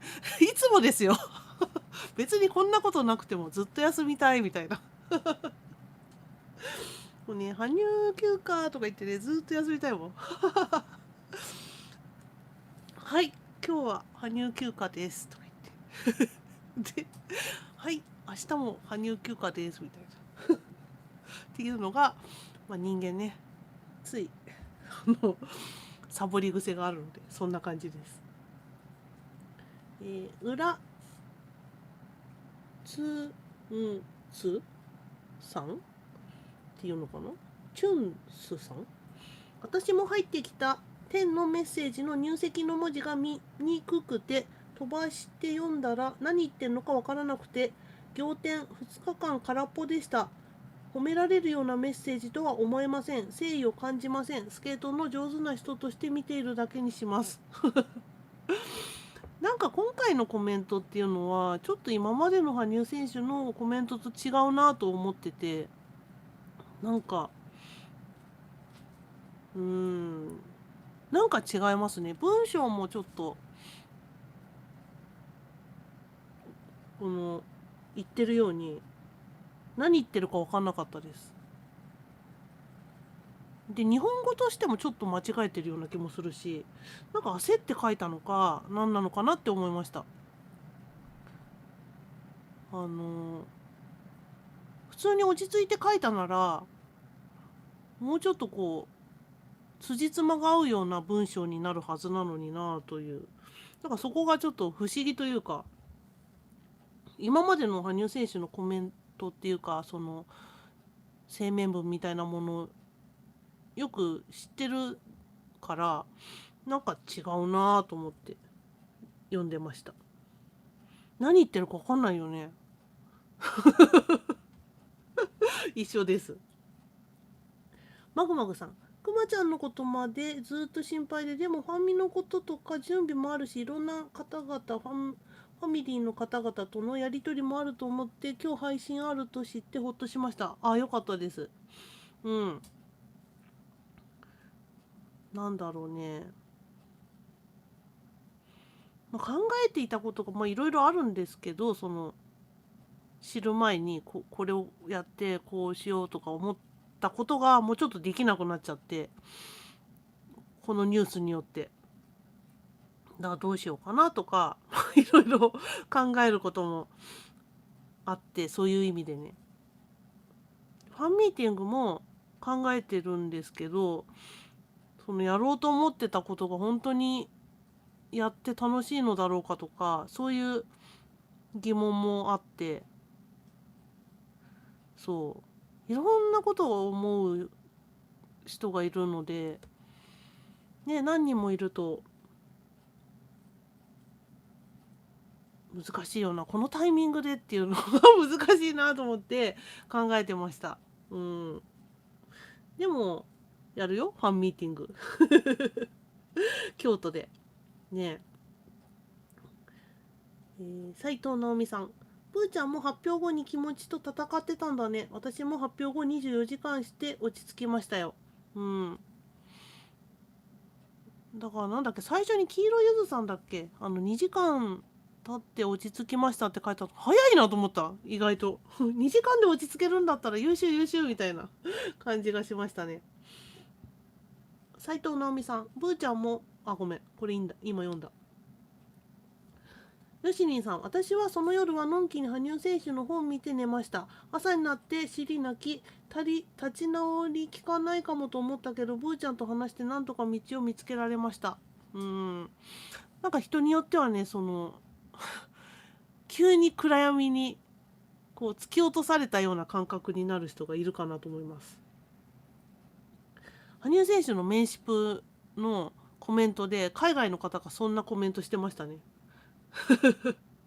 なんでそんなに突き落とすようなことを、光に包まれていたのになんでそんなに暗闇に突き落とすようなことをするのですかみたいな書いてあった。すごいと思って読んでました。陽子の川歩さん。あ、みんなの声聞いてたら泣けてきた。泣き上手。そうだよ。それもね、大事かなと思うんですよ。自分一人だったら平気だったはずなのに、ここでなんかみんなの意見を聞いたら、なんか急にグッときたみたいな。涙が出てたみたいな。そういう、自分の気持ちを、整理させるっていうことも大事かななんて思います。めみみさん、羽生さんが2人でいる時にどんなだろうとかキュンキュンしちゃう私って変。そういう人も中にはいるんだと思います。メフェタンが変っていうか、少数派か多数派かっていうだけだと思いますよ。自分をどこに置くかですよね。それを漫画読んでる感覚で見れば確かにキュンキュンするだろうと思います。漫画の中に入り込めない人はなんか嫌だなって思うと思いますっていう感じかな。カオルさん、放心状態少し痩せました。複雑な気持ちですがずっと応援しましょう。そうですね。いいな、少し痩せました。羨ましいです。水谷英子さん、毎日羽生くんの写真に囲まれながら幸せいっぱいでした。どうしたらいいんでしょう。やり場のないこの気持ち。写真見て嫌だったら一回外しましょう。一回外してからしまって落ち着いてから考えましょう。マグマグさん、当日あちこち知り合いからバンバン羽生くん結婚するやん大丈夫とご心配の LINE が鳴りやみませんでした。大丈夫って来たか。私にはね、おめでとうって来たよ、めっちゃ。そういう感じでした。クリスタルムーンさん。羽生さん、今回の発表は最大限悩んで考え抜いて言葉を選んだなと思う。11時11分にポチった時にはすごく怖かったと思う。もしかするとプロ転向よりも失うものがあることは分かっていたと思うし、いきなりなのでショックだったけど、メディア発表にしてよくあるようなニコニコの写真で私たち結婚しました、幸せになりますのような配慮に欠けてることはしなかった。ファンを思ってたと信じてます。そうですね。2人でこう薬指を見せ合うみたいなね、そんなの見たらどうですか？確かにね、それはさすがにって思ったのかなとは思いますね。まあ大体それを発表するあれもないですしね、そもそもは。その芸能人じゃないんだからさっていうところはあると思います。ザキさん、早かれ遅かれショックだと思う。ショックはショックだと思う。ただですね、思ったのは、このタイミングで言うということは、このタイミングで失うということだと思うんですよ。失う人がいる。このタイミングで本当に失ってよかったのかなっていう疑問は私は思いますけどね。なんかもうちょっと増えてからでもう良かったんじゃないでしょうかっていう、単純にそんなことを思ったりします。ミーサさん、7月20日頃予約したワールドフィギュアスケートの雑誌が明日来るみたい。笑い。グラスカの衣装、羽生が表紙、なんかファンタジーオンアイスに熱狂してたのが遠い過去の記憶になりつつある。いやー、そうですよ。ファンタジーオンアイスなんてもう3年前ぐらいな感じですよ。そう、昨日話してたのは、貴重羽生にの踊り、ダイナマイトの踊りにギャーギャー見てたのが、もうなんか遠い昔のことのような風に思うんだけど、2日前だかなんだかなんだよねみたいな話をしたんですよ。いやー、確かにと思って。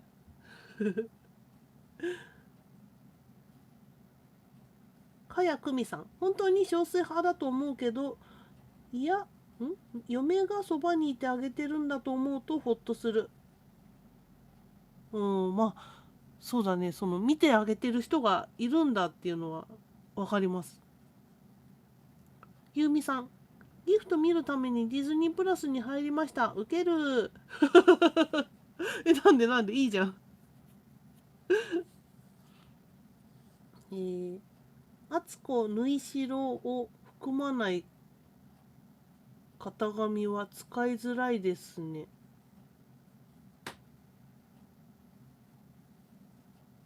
どこで切るんだこれ。お名前がどこまでかがわかんない。ね、多分だけど一般的には考えられるのはなぜお子さんできたんじゃないかな。ごめんなさい、言いたくなかったけど、いや、その可能性は全然あるとは思いますね。まあでも違うかもしれないし、全然わかんないけど、可能性としては全然、何パーセントもあると思いますよ。一元さんさん、羽生失恋廃人の会作りませんか？やだよ、そんなの。廃人じゃないもん。なんか廃人って聞いててさ、なんか愛人に聞こえた。まずいまずい。マサさん、虚しい気持ち。宮崎みゆきさん、羽生。羽生って何？ママタテさん、久美さん、私も彼を支える人が一人でも多くなってほしい。それは、家族という意味でファンという意味で古谷ひ子さん、皆さん本当にショックなんですね。昨日より薄れて、私は今は好きな人が幸せならそれが一番かなって。私がおばあちゃんだからなのからかな。いや、そんなことないと思いますよ。娘からもお嫁さんからも電話があって心配されたけど幸せになってよかったねって。ただフィギュアモンさんのライブは待ってましたよ。ありがとうございます。なんだろうな、その自分の気持ちとかも結構こう波があると思うんですよ。バイオリズムっていうかさ。なので、まあ、今はそう思ってもちょっとしたらやっぱり思わなかったとか全然あると思うので、まあ、なんかみんなの意見を聞いて、なんだろう、こういう感じなんだっていうのを踏まえて自分の意見が変わることもあるだろうし、そのままのこともあるだろうし、癒されることもあるだろうし、怒る時もあるだろうしですね。うん。キーちゃんさん、ショックだけど羽生結弦の唯一無二のスケートがまだ見られると思うと安心というかほっとしました。ただ突然すぎるよ。ゆずも一人の人間だったんだね。そうですね。まあでも、なんだろうな。まあどれが良かったって言ってもよくわかんないけど、まあ、多分、まあ、自分で決めたならその通りやる人でしょうから覚悟を持ってやったんだなと思います。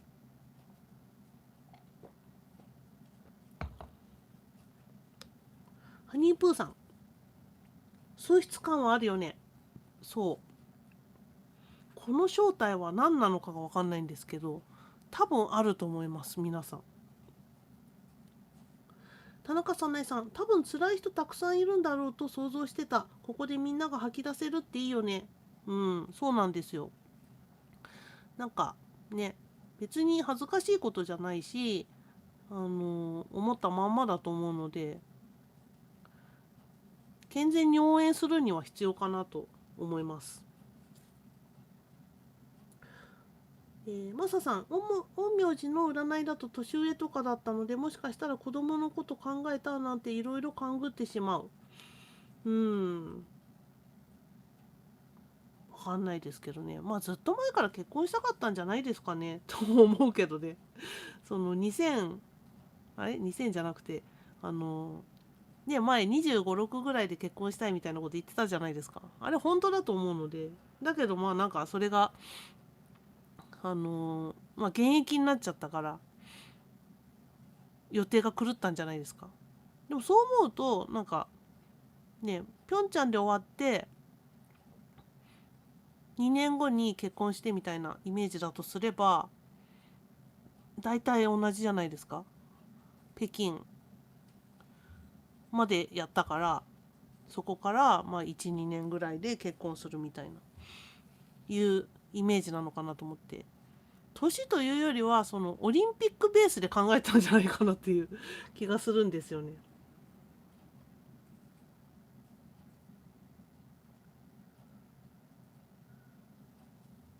かやくみさん、ママタテさん同意です。でも全然ショックがないわけじゃないのよ。凍えた手のひらをお湯につけるような温度がわからない感情。夏風邪ひいてるみたいな。ああ、それなんかもう無感情ってやつじゃないですかこれね。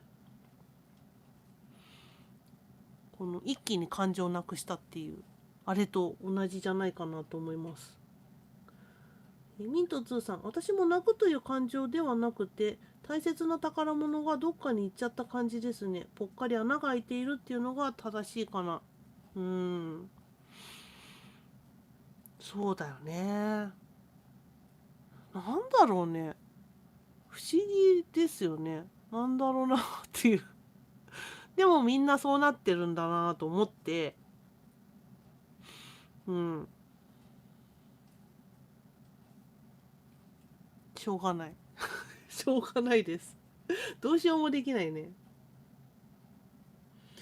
夏風邪だったらね、その風邪が治るのを待つしかないし。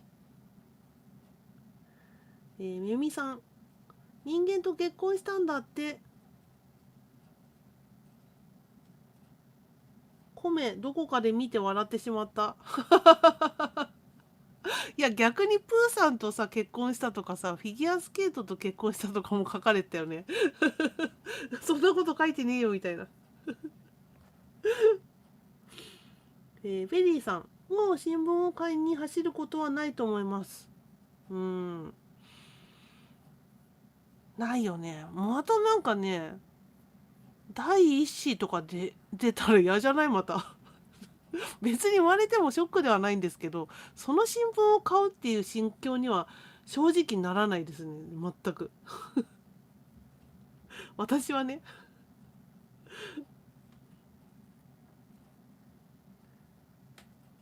えー宮崎みゆきさん、羽生が夢でした。夢が大きな音立てて崩れただけ。うん。夢も崩れますからね。叶わないこともありますからね。しょうがないよな。しょうがないしか言ってないかもしれない。えゆゆじゅかさん。はじめまして、よろしくお願いします。お願いします。ゆじゅかさん。お名前が入ってるのかな。マサさん、いるいる心配。うん。ね。なんかもう本当にさ、羽生選手のファンの方ってすごく年齢層が高い人が多いイメージで、まあ若い人ももちろんいるんですけど、やっぱ若いんですよ。若いじゃない、ごめんね。結構年を召した方がもう多くて、そういう方って SNS やってないんですよね。で、密かにずっと本気で応援してる人がすごいいて、でアイスショーとかで隣になってお話しするとめちゃくちゃよく知ってるんですけど SNS とかやってないんですよ。そういう方がどういうふうに感じていらっしゃるのかなとか、なんかそういうのがちょっと心配になったりします。年関係ないんでマジで。結婚してるしてないとかも関係ないし、そのね、もっと言えば男性だったとしても同じように好きだったら同じようなショックを受けてるだろうしって思うんですよね。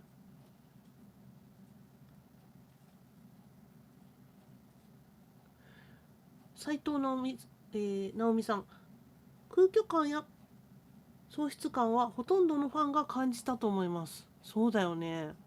これは多分ね、ファンじゃないと分かんないんだよ。ご自身だと分かんないと思います。で、ファンじゃない人だったら分かんないと思いますね。空虚感があるんだったらファンの証みたいな。まあ、ファンだったら全員あるっていうのはちょっと逆に言うと、まあ、はばかられるかもしれないんですけど、なかったら私ファンじゃないのみたいなそういうことではないんですけど、まあ、結構多数派としてそんな感じはしますよね。ゆず with wings、 今からミスターサンデーで羽生くんの入りますよ、見たい方だけどうぞ。そうなんだ。まあでも声明文とかさ、羽生選手自体が出てなかったらあんまり見ても意味がないかなっていう気はしますね。出るんだったら一応見た方がいいかなっていう気がするんですけど、本人がね。村井珠子さん、はじめましてです。お、ありがとうございます。はじめまして。はじめまして。ようこかの川歩さん、めみみさん、いいね。実はそれもある複雑怪奇なこの心。そうなの。茶色い鳥さん、今日の夕方別の推し活してる方から大丈夫って言われました。やっぱりみんな度肝抜かれたみたいです。だね。誰も知らない、誰もは言い過ぎか。多分スポンサーの方は知ってたと思うんですよ。ね、なんかツイートがめっちゃ早かったから、これ知ってんだろみたいな。企業の人がね、起きてる時間じゃないんで、起きてるっていうか、その仕事してる時間じゃないから、そもそも設定してたんじゃないかなみたいな気はするんですよね。宮崎みゆきさん、わかります。素直な気持ちに寄り添おう。そうなの。本当に。自分の心を大切にしてほしいです。羽生選手の心は大切にしなくていいです、この際。ひどいこと言うようですけど、あの、その応援する原動力が自分の幸せな気持ちなんで、そこが一番大事なんですよ。ね、人の幸せのために自分がないがしろになるなんて、その戦前みたいなそんな日本人の感覚は捨ててもいいと思います。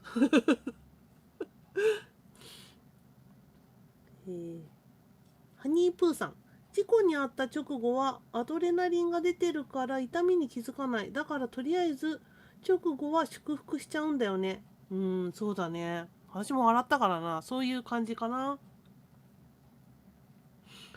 カオルさん、私はファンが減るのではないかすごく心配です。減ると思います。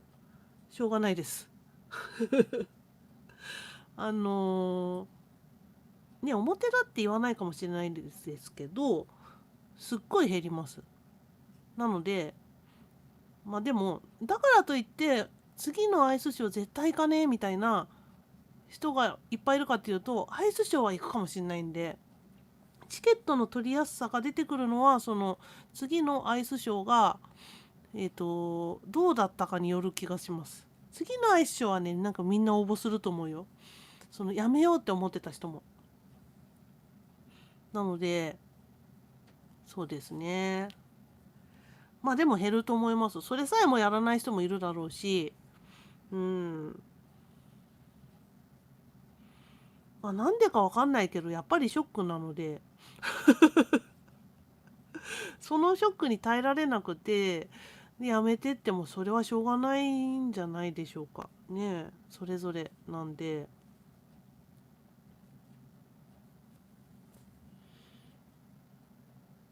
富山民子さん、聞いた時って声が出ました。聞いた時っていうのはあれか、ニュースかなんかで見たのかな。ニュースで見ると結構インパクトあるよね。写真とか載るからね。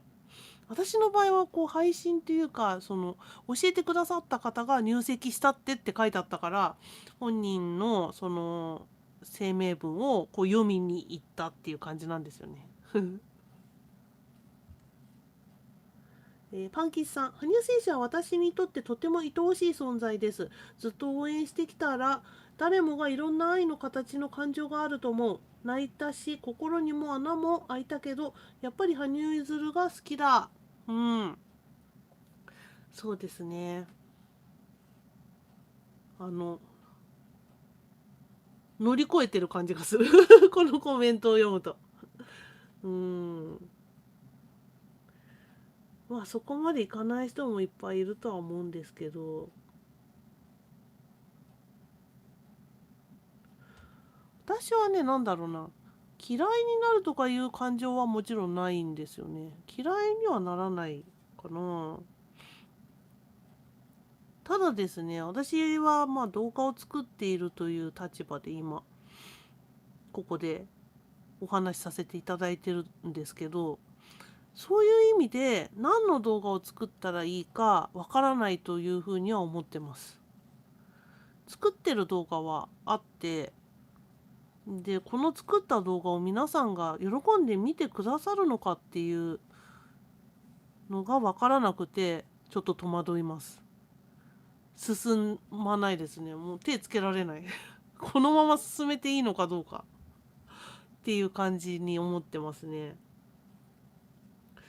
本当にいろんな感じ方の方がいらっしゃるので、そのすぐにこう切り替えて本気でやれる方もいれば、もう本当にダメみたいな人ももちろんいるし、もう一生見たくないっていう人もいるだろうし、全然変わんないよっていう人もいるだろうし、それはそれぞれで別にどれだったとしても何もないんですけど、そのどれかだったっていうだけの話なんですけど、そういう方々がいっぱいいる中で動画を作るので、そういう意味でこうどうかなっていう感じですね。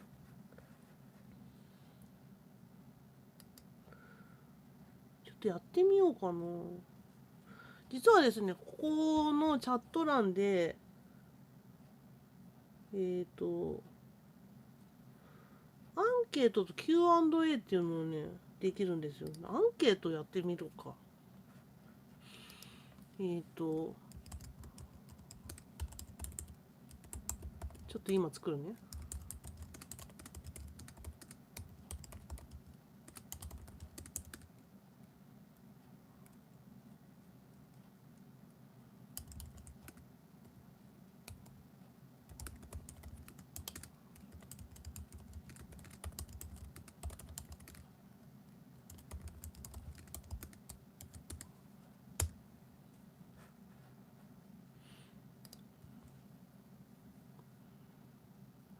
今質問投げました。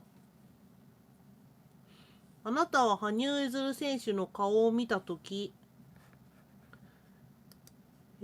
今までと同じように見れますか？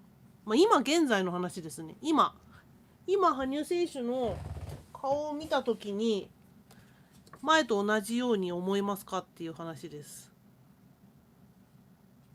どうですか？はい、いいえだけなんで答えていただければと思います。誰とか全然出ないんで、ただの興味ですね。これを見てどう思いますか皆さん。どう思うというか、前と比べてね、前見た時と比べて自分の心はどうですかっていう話です。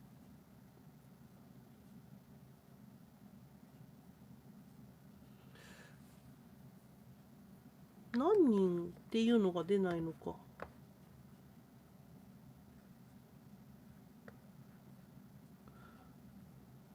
変わんないね。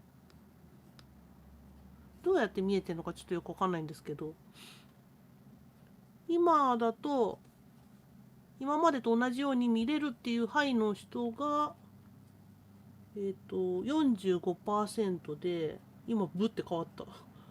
で、いいえが 55% ですね。半分以上の人がいいえか。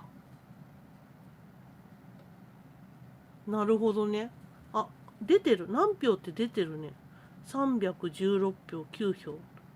お、すごいこれ。なんか前一回やったんですけど、ライブ配信が始まる前にこれをやってみて、で、始まったら消えたっていう間違いを起こしたんですけど、なるほど、こうやって使うと面白いな。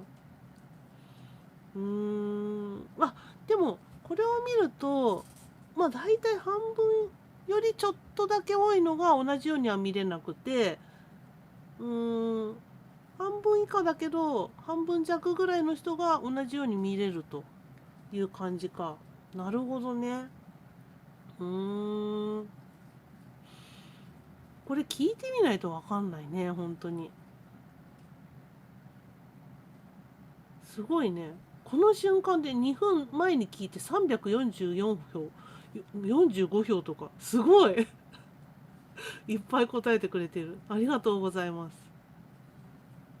へえ。でも数がこれだけ集まってこのパーセントということは割とこう当たってるんじゃないかなっていう気がするので、なるほどね。でもこの中でね、本物のファンじゃない人も混ざってる気もするので、そういう意味で言うと分かんないですけどね。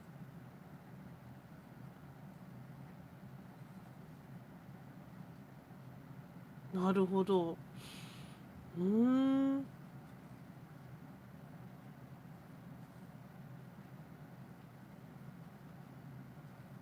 ありがとうございます。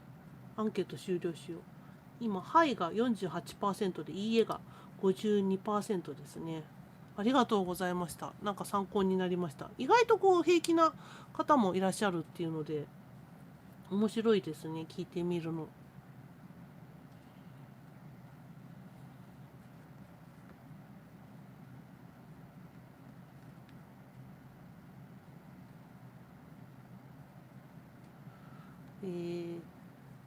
菊池美恵子さん。私はツイッター見てからずっと見られない。いや、もちろんそういう方もいらっしゃるよね。だってショックだもん。で、ショックなことって人間避けようとするからさ、やっぱ見ないのが正解なんだと思いますよ。見れないけどそれでいいんだと思います。陽子の川歩さん。マグマグさんが真面目に語ってくれるとまた泣けてくるよ。これ抜かしたね、私。マグマグさん。羽生選手は孤独で一人ぼっちだったことは嘘ではないと思います。スケートをしている時の苦しみや悩みやギフトの時も自分を超えてきてるんだよってありましたよね。それって好きな人がそばにいても分かち合えない苦しみだと思います。でも人としての感情が豊かだからこそ羽生選手の演技に私たちのその時の感情のままそれぞれの受け取り方ができてると思います。まあ、結婚って言ってもさ、そんなに一心同体じゃないと思うんですよね。個々の人間なんで。で、まあ、例えばさ、まあ、女の人で結婚してたとして、でその旦那さんの人がさ、なんかあんまり振り返らない人っていうパターンもよくある話じゃない。でそういう人の奥さんとかってさ、孤独だったりするみたいな設定ってよくドラマであるじゃないですか。だから別に結婚したからって孤独じゃないっていうわけじゃないと思うんですよね。うん。だから多分マグマグさんが言うように孤独だったっていうのは、まあそれはそうだと思う。だって一人でスケートってやるものだし、そのシングルの場合ってあれってどんな子供でも本当に一人でやんなきゃいけないっていう、そこがまあ逆に好きだったみたいなことを羽生選手は言ってたと思うんですけど、そういう競技だし、まあ大変ですよね本当に。まあ、だから嘘をついてるわけではないのかもしれないし、まあ、嘘かもしれないし、そこは分かんないです。はい。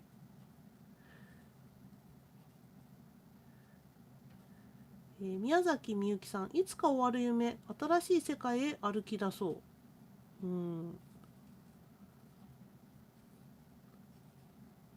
いつか終わる夢、どこにいつか終わる夢だと思ってたんでしょうね。いつか終わる夢、競技かなね。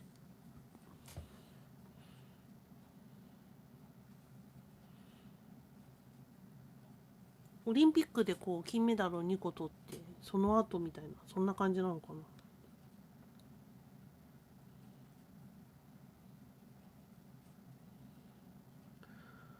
ともかちゃんさん、何度祝福を素直に言ってあげたいと思ってもやっぱりダメ、泣ける。正直失恋状態そのものです。年齢差は関係ないんだよきっとね。どこが好きなのって言われても本当に好きになると即答できないでしょ。どこって答えられないぐらい惚れてる。だろうね。何をしてても涙が溢れて悲しいです。ライブしてくれて癒されるわ。フィゲモンちゃんありがとうね。フィゲモンちゃんとか言われちゃった。フィゲモンちゃんって初めて言われた。そうね。そう。年齢差は全然関係なくて、うん。まあね、でも恋もさ、恋だとすれば、いつかは冷めるんで、3年だっけね。それぐらいで冷めるんで。恋ではない気がするよ。3年以上好きでしょ、きっと。と思って。ゆずウィズウィングスさん。発表からもうすぐ丸2日経つのに全然実感が湧きません。羽生くんって本当に結婚したの？そんな感情です。落ち込んでいる人もいますが実感ないので落ち込みもしません。でも泣いてるよ。絵文字が。うん。実感はそもそもないじゃん。その存在自体もないっていう人いるしね。本当に生きてたのかみたいなね。そういう感想がある人もいるじゃん。私はそこまでではないですけど、一応人間としているかなとは思っているんで。うん。なんかさ、芸能人とかでさ、この人本当に結婚してるのみたいな人時々いるじゃないですか。ね。なんだろうな。例えば京本政樹さんとか、なんかあの人ってさ、まあまあ息子さん今いらっしゃって、ジャニーズだっけ、なんかいたよね。今どうなってるかわかんないですけど、京本政樹さんってさ、なんかあんまり実感ないよね。ああいう感じなのかな。で、急に息子いて、なんで息子いるんだろうみたいな、そういう感覚。古谷弘子さん。滝沢貴子さん、こんばん羽生です。そうですよね。羽生選手はお相手の方を守っていく覚悟を持って発表したんだと思います。今までもこれからも大変だと思いますね。そっとして見守ってあげてほしいですね。これからは支えてくれる方がいて、演技にも磨きがかかると思いますよね。そうだと思います。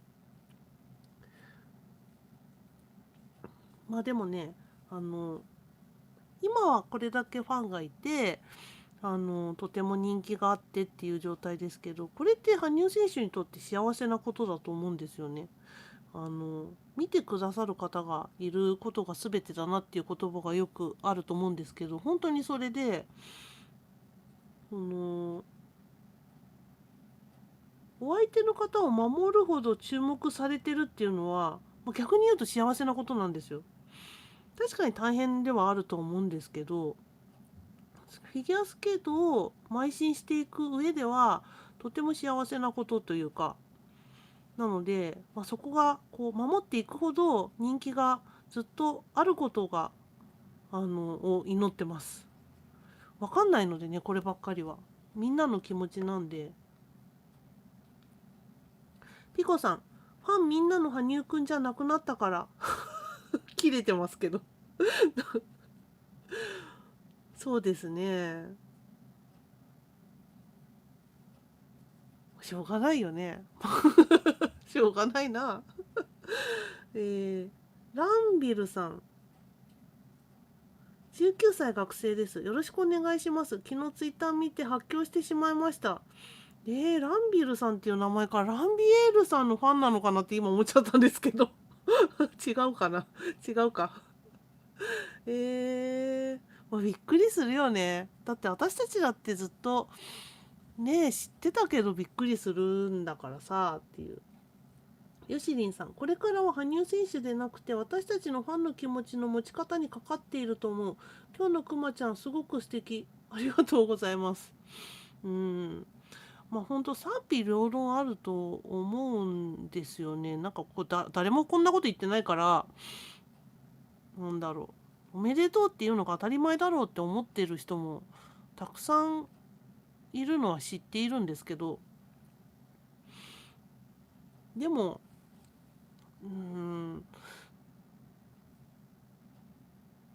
やっぱりみんなが幸せになってこその羽生選手の演技が生きてくると思うので、そこは譲れないです笑わせようとしてません牧佐藤さん、はじめまして、よろしくお願いします。よろしくお願いします。ありがとうございます。マグマグさん、表情の羽生選手はファンみんなの羽生選手だと僕は思ってます。そうだと思います、本当に。うん。そこの一瞬を見てくださる人のためのものっていう感じで言いそうですよね、羽生選手。ともむぎさん、今回はぜひコメントさせてください。私は羽生さんの入籍発表は本当にびっくりしました。でも羽生選手はすごいドキドキしての発表だと思います。詳しく書かないのはみんなのすべての思いを自分が受け止めようとしたのではないかと思いました。他の人の結婚発表と違ってスケートと結婚まで書かれる内容だったのも羽生選手らしさが出ていました。なるほど。コメントありがとうございます。そうですよね。なんだろうな。羽生選手は私たちのことを考えていたのだと私も思います。が、内容はちょっとよくわかんなかったです。正直なところ。よくわかんないな、みたいな。うん。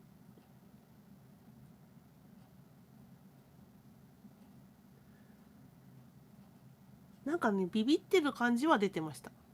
あの文章から。うまく藤原さん。プロになったんだからもう少し後にしてほしかった。同感です。菊菊池美恵子さん、応援できないかも。全部消したあの涙は何だったんだろうとかいろいろ考えます。13年支えてもらったのにやはり信じられない。自分頑張ろう。います。しょうがないです。ダメなものはダメです。うん。頑張ろうとかそういうのはあんまり意味なくて、感情で好きになってるので、感情でもうダメだろうと思ったらダメだと思います。ね。この人と別れようって思ったら別れるしかないでしょそれと同じなんで、そこを引き止めてもしょうがないのは重々承知です。うん。まあ、ただ、なんだろうな、まだ気持ちが残ってんだったら一応確かめて見てもいいかもしれないですね。マグマグさん、なぜ今なのか。では、既婚者の方々は皆さん結婚されるとき、なぜその時に結婚されたのでしょうか。その方の事情もあるのではないでしょうか。うーん。まあ、なんか事情はあるんでしょうね。なぜ今なのかっていう理由はあると思います。で、それを人がごちゃごちゃ言っても、その理由は、なんだろう。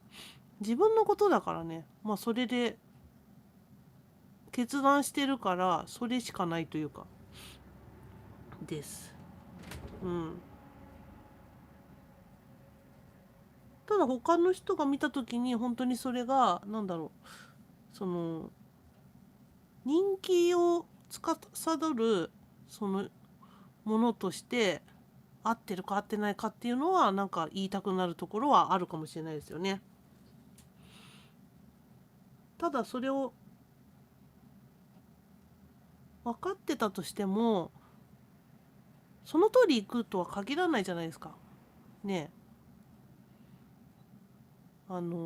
理論としてこれが合ってるからこうなんだみたいなのが通用しないのが人間なんでで未来は誰も分かんないっていうとこなんで、まあこれが合ってるか合ってないかとかいうのは、まあ、結果的にはどうでもいいんでしょうね。そんな気もします。ママタテさん、そうなの。皆さん結婚したらファンは終わりなのかな。そういう節目があるのですね。既婚者にはファンはつかないのかな。でも彼の演技は別格だと思うけど、私は彼の演技がこれから発展し続けるのを応援続けます。そして私の中では彼は歴史上の人物なので歴史上の人物ってなくなってないからその自分が死ぬまでその物語を必死で応援します。なるほど。うーん。まあ、さっき言ったように結婚したらファンは終わりなのとかそんな単純なことじゃなくて、結局皆さんが感じている虚脱感とか脱力感とかそういうものに対して実際自分がこれからどうしていくのかっていう決めた時に、まあちょっとなしだよねっていうふうに決める方もいらっしゃるっていうことじゃないかなと思うんですよ。うん。既婚者にはファンがつかないのかなっていう質問に対してはですね、ファンはつくこともあるけど数は少ないですっていう感じはしますね。日本人の感覚からすると海外だとちょっと分かんないですけど、日本人の感覚だと多分あんまりつかないし、初めから既婚者だった場合と違うよねみたいなことだと思います。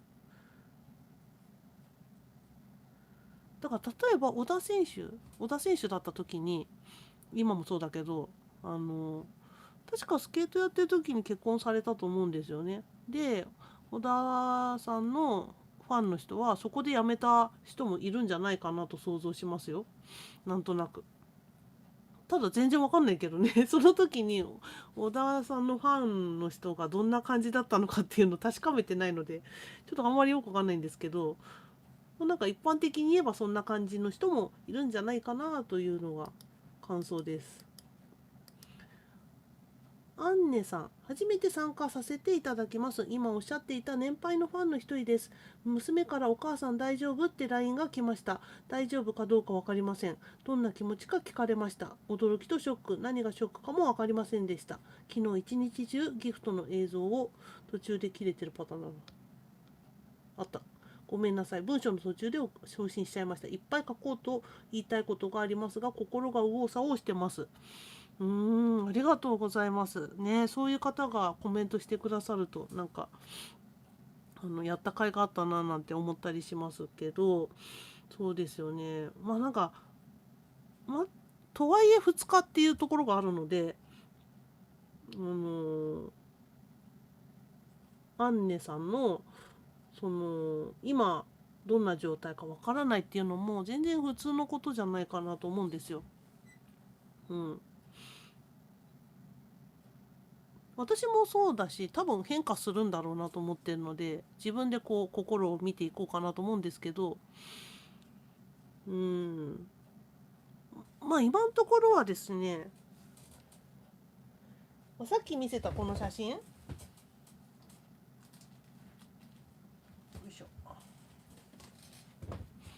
この写真はなんか何回も見てれば見れるようになってきました。慣れって怖いよね。美人とかもなんだろう、3日で飽きるとかいう言葉があるじゃないですか、日本語で言う。それと一緒かもしれない。飽きるってことじゃなくて、慣れるってことですね。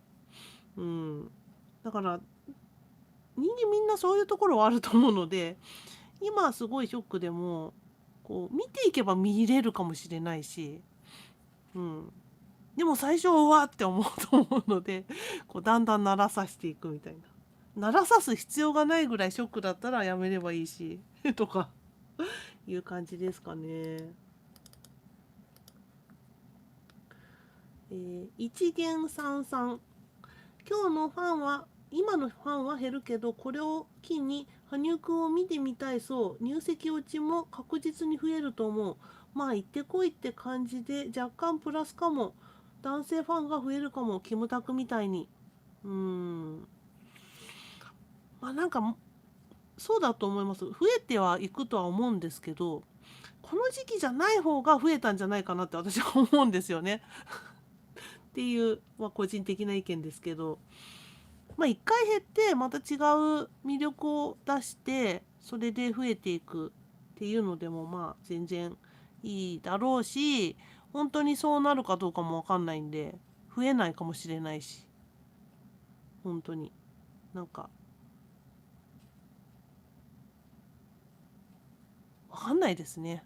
人の心をつかむものって難しいなと思います。羽生選手が演技をしてみんな心をつかまれて、でファンが増えていったわけですけど、でもう一回心をつかむってなると、もともとのファンとかだとそれ以上望むし、新しいファンとかだとまた違う新しい魅力を求めるだろうし、いずれにせよ難しいところを生きているなとは思いますね。ピコさん、職業羽生結弦は私たちファンが支えているんだから今までと変わらないよね。だから早く立ち直りたい。でも減ってしまったらあれですよね。少なくなっちゃうよね。少なくなって当然といえば当然なので、ここからどういうふうにしていくかっていうストーリーとかもある程度あるのでしょうから、それで見てみようかなと思います。NM さん、そうです。おっしゃる通りの年配のファンです。なんか2人目だ。だからお若い方たちのように男として見ていたわけではないのですが、がっかり度は半端ないです。祝福しているお若い方たちが信じられない心の狭いおばあさんです。ですね、若いからといって男性として見ているかっていうとそうじゃないですね。羽生選手の場合ってなんか妖精とか人間じゃないとか、なんかそういう感じで見てる方がすごく多くて、男性として見てあの演技がかっこいいっていうような演技を特に競技会に出てる時はほぼされてないので、そういう風に見てる人がそもそもなんか演技のプログラムの内容というか、羽生選手がたまたまこっちが合ってたよねっていう方向性が、なんか妖精とか天女とかあのそういう感じのものだったので、意外とね、思ったほどそうじゃないです。私はお若いファンの方とちょっと話すこともあるんですけど、全然そう思ってないですね。若ければ若いほど思ってないかもしれないです。意外なんですけど。実際にね、私よりも全然若いファンとかに会うと、興味で聞いたりするんですよね。可愛らしい方がいらっしゃったりするんですよ、すごく。そうすると全然そんなことないと。まあそういう人も中にはいるよ。いるけど別にそれは年齢が若いからではなくて、どの年齢層でもそういうふうに思ってる人はいて、でもすごく少ないっていうのがなんかインタビュー的にした時の私の感想です。うん、で NM さんがこの心の狭いおばさんですとか書いてくださってるんですけど、心が狭くて何が悪いみたいな思うんですよ。全然。心が広い方がいいって誰が決めたみたいな。まあ、確かにね、言葉によっては、その、行動とかにもよっては、何これっていう心が狭い行動はあるとは思うんですけど、この場合は違うと思うんですよね。別に心が狭くたって、思ったものは思ったんで認めてあげましょうって話なんです。私はね。そう。この配信でそれを言いたかったことなんですよね。うん。心が狭い私って可愛いとかぐらい思いません？可愛くないですか、すごく。ね。なんか別に若いわけじゃないのに、こんなにショック受けて、可愛いみたいな思いますよ、多分。うん。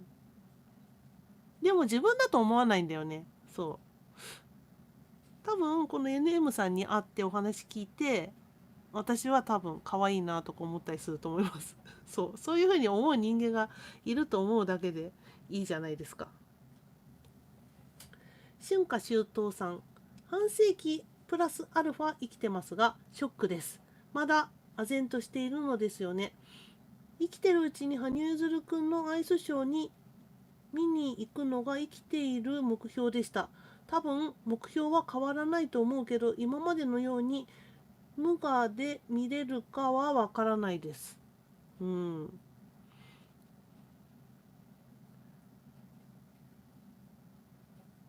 見たことないってことですね。生きてるうちにアイスショーを見に行くのが目標でしたということか。うん。でも半世紀プラスアルファしか生きてないのにさ、そんなね、全然今年中にあるかもしれないんで、ぜひ応募してみてください。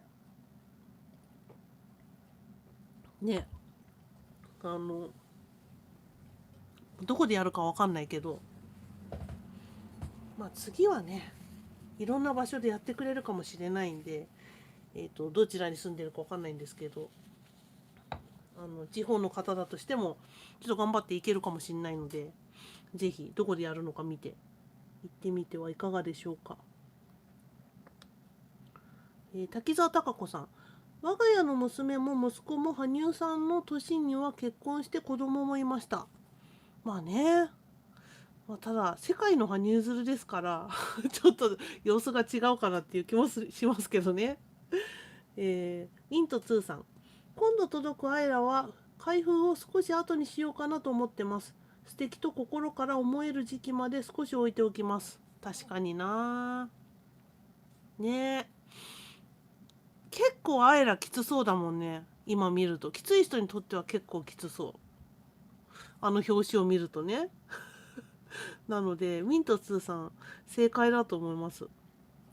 マグマグさん、結婚したところで一生見なくなるとか、ファンを辞めると言ってる方々は、羽生選手のどこを好きで何を応援してきたのでしょうか。独身羽生っていうのが好きだったのでしょうか。いや、違うと思うよ。あのー同じショックを受けてんだよ、多分。その辞める辞めないとかじゃなくて、そのショックを受けて、そのショックに、こうなんだろう、耐えられなかったら、そりゃ辞めてもしょうがないと私は思いますよ。うん、その人がさ、羽生選手の演技を見て幸せだって思うから応援してたわけで、それが幸せじゃなくなってしまうんであれば、その人のためにも、羽生選手のためにも見ない方がいい気がします。ねえ、だって幸せじゃないのを届けてもさ、届ける人も幸せじゃなくないですか？うん。反応だからさ、しょうがないかなって思うんだよね。田中早苗さん、イケメン羽生。どこの時のあれなの？写真見せたやつ？アンナさん、あ、これさっき読んだやつだ。若ティーヌさん、若ティーヌミルフィーユさん。面白い名前だね。はじめましてだね。初めて読んだ。羽生くんの幸せをあれだけ望んでいたはずなのに、いざとなると素直に喜べない自分がいました。入籍おめでとうございますは言えたのですが、辛いし信じられなくて、結婚おめでとうございますはまだ言えてません。アスリートとして応援していたはずですが、どこかでアイドルのように神格化して羽生くんに依存していたのかなと思いました。うん。毎日見てるから、多分若ティーヌさんぐらい好きだったら多分毎日見てらっしゃると思うので、どんどん好きになっていくんですよ、毎日見ると。そうなんか見る数が多ければ多いほど好きになるんですよね、人間って。だから依存というか、やっぱ数が多くなってるから好きなのもしょうがないと思うし、神格化してなんでしょうね。しょうがないよね。別に、なんだろう、お話しする相手でもないし、私たちは。ただ、こ見ているだけでしょ？なんだろうな。難しいな。依存していたのかなと思いました。依存してんのかな？わかんない。それぞれのね、なんかその、応援の仕方があるので、それはいろいろあるのかなと思うんですけどね。黒猫のくーちゃんさん、まだやっぱり辛いかな。うん。でもこう、ね、辛いかなって言葉にこうしてくださることで、少し楽になればなと思います。宮崎みゆきさん、普通の男性。普通の男性えマリムさん、人の旦那にしか見えん。そういう風な人もいるだろうね。桜エビさん、ショックが、でもさ、足首ボロボロでも全速発作出ても素晴らしい試合をしてきたし、プロとしても素晴らしいステージを見せてくれると思うから、今はショックで悲しいでしょうが、いっぱい泣いて、落ち着いたらまた応援してくださいな。確かに。桜エビさん、いいこと言う。そんな感じですね。ゆずウィズウィングスさん。はいといいえの間です。でもはいよりなのではいにしました。なるほど。さっきのアンケートの時ですね。うん。でも思ったよりは普通に見れてるっていう方がいらっしゃって、ちょっと安心しました。えー、ハベリアリオリさん。こんにちは。今までも見ていましたが、初コメントさせていただきます。おお、確かに初めて読みましたね。ハベリアリオリさん。ありがとうございます。正直ファンの反応が一番辛いです。マグマグさん、私も同意見です。どこが好きで何を応援してきたんだろうと思ってしまうんです。ショックはわかる。好きだからショックだっていうのもわかるけど、さすがに同じように見れませんはしんどいです。質問自体もしんどいけど。まあ、どこを見てとか言うんじゃなくて、反応だからな。っていうのが私の意見です。村井珠子さん。今まで羽生結弦さんのスケートで生命救われてきました。羽生結弦さんとプーさんは相変わらず愛し続けます。そっか。プーさんね。プーさんは相変わらず可愛いからね。ユーミさん、プーさんではなくなった感じ。プーさんではなくなった感じ。どういうこと？リリさん、わからないです。ヒロシムさん、今写真見せられて涙が出てきました。配信聞いてるときは大丈夫だったのに。そっか。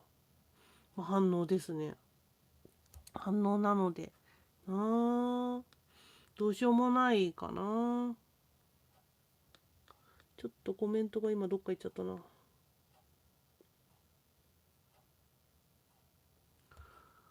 ちょっと飛びます。ここから読みます。1111分から。すっぴーすっぴーさん。はじめまして。羽生選手のディズニープラスは、途中で切れてる。途中で切れてる。あった。解約しました。もうファンはやめます。マジか。まあそういう人もいるよね。しょうがないな。サリちゃんさん。ミント2さん。行っちゃ。やだ。どこに行くの？どこに行くの？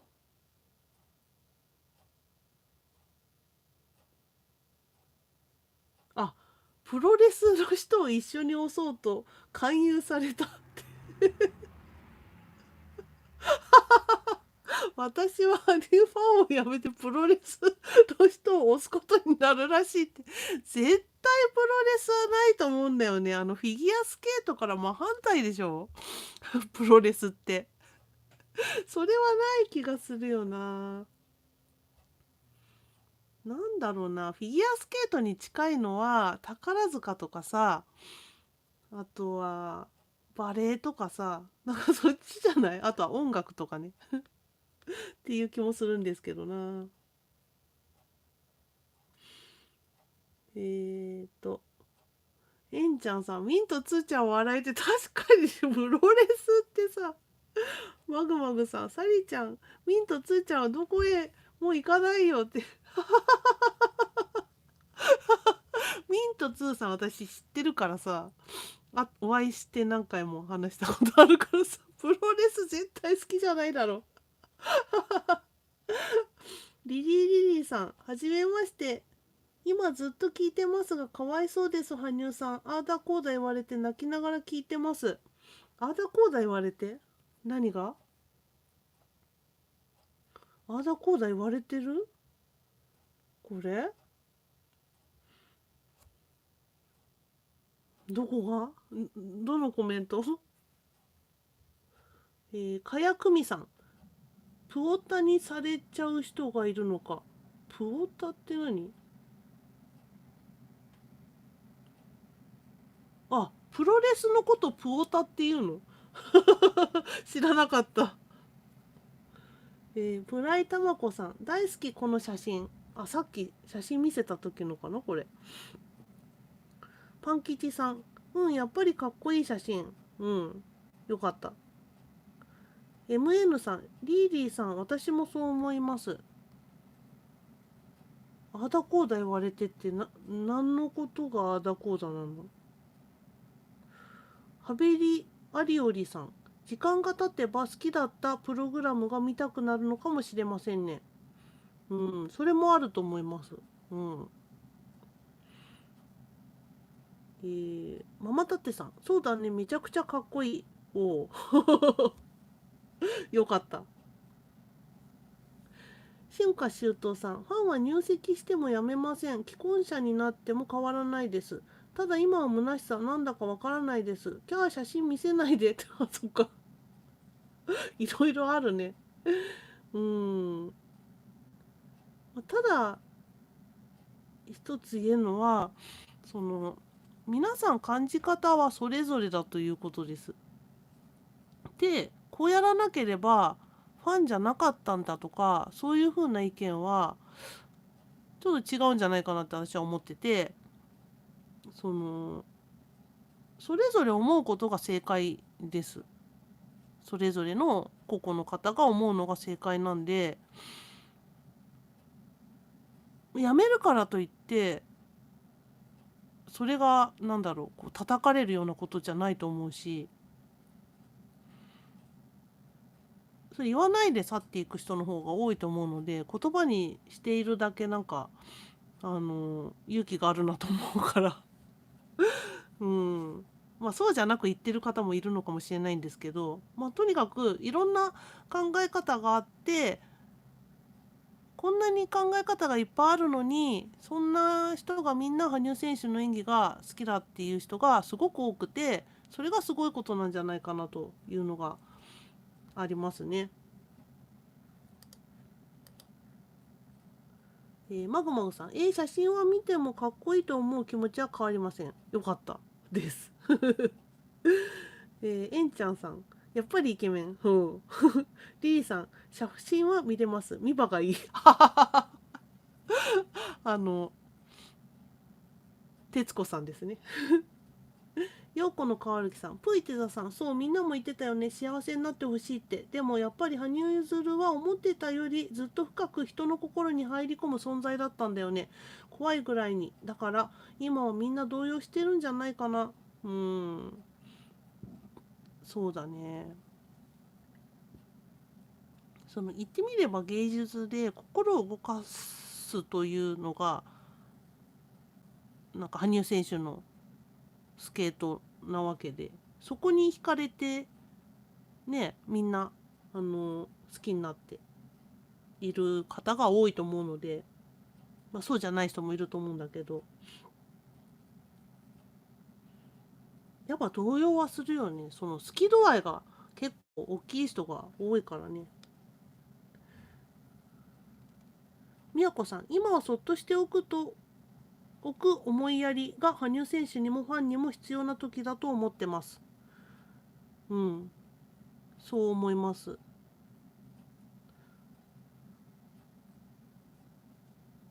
ね、なんかやっぱり傷ついてる人は傷ついてるわけで、それをこうね、えぐるようなことしても何も得にはならないと思うので、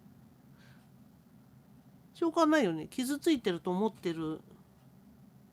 うのなら傷ついてんだろうしっていうところですね。まあ、全ては時間が解決してくれますよ。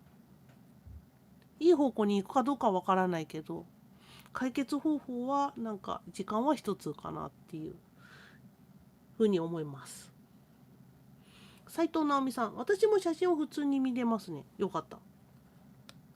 ゆずウィズウィングスさん、ただでさえアスリートの奥さんは大変なのに、羽生くんの奥さんは、何これ漢字が読めない事件。漢字が読めない事件です。とてつって読むんだ。へえ、知らねえ。知らねえとか言って。とてつもなく大変だよね。確かに。リンゴ1023。おげんさん笑って見られるようになるといいな。確かに。それあるね。あと、6日ですかね。リリさん。動く最新の羽生さんを見たらどんな気持ちがするのか今は分かりません、私は。確かに。そう、見てみないと分かんないですよね。うん。ワカティーヌさん、ミルフィーユさん。ごめん。切るんじゃなかった。ワカティーヌ・ミルフィーユさん。変に文春とかに恋愛報道がすっぱ抜かれたり匂わされたりすることを考えると、羽生さんが選んでくれた方法は本当に良かったとは思ってます。とっても好きだったので本当に悲しいですが、たくさん夢をや希望を持たせてくれた方なので、ここで離れることは正直申し訳ないという気持ちです。改めてファンは本当に自分勝手だなと思います。そんなことないんじゃないの？別に。うん。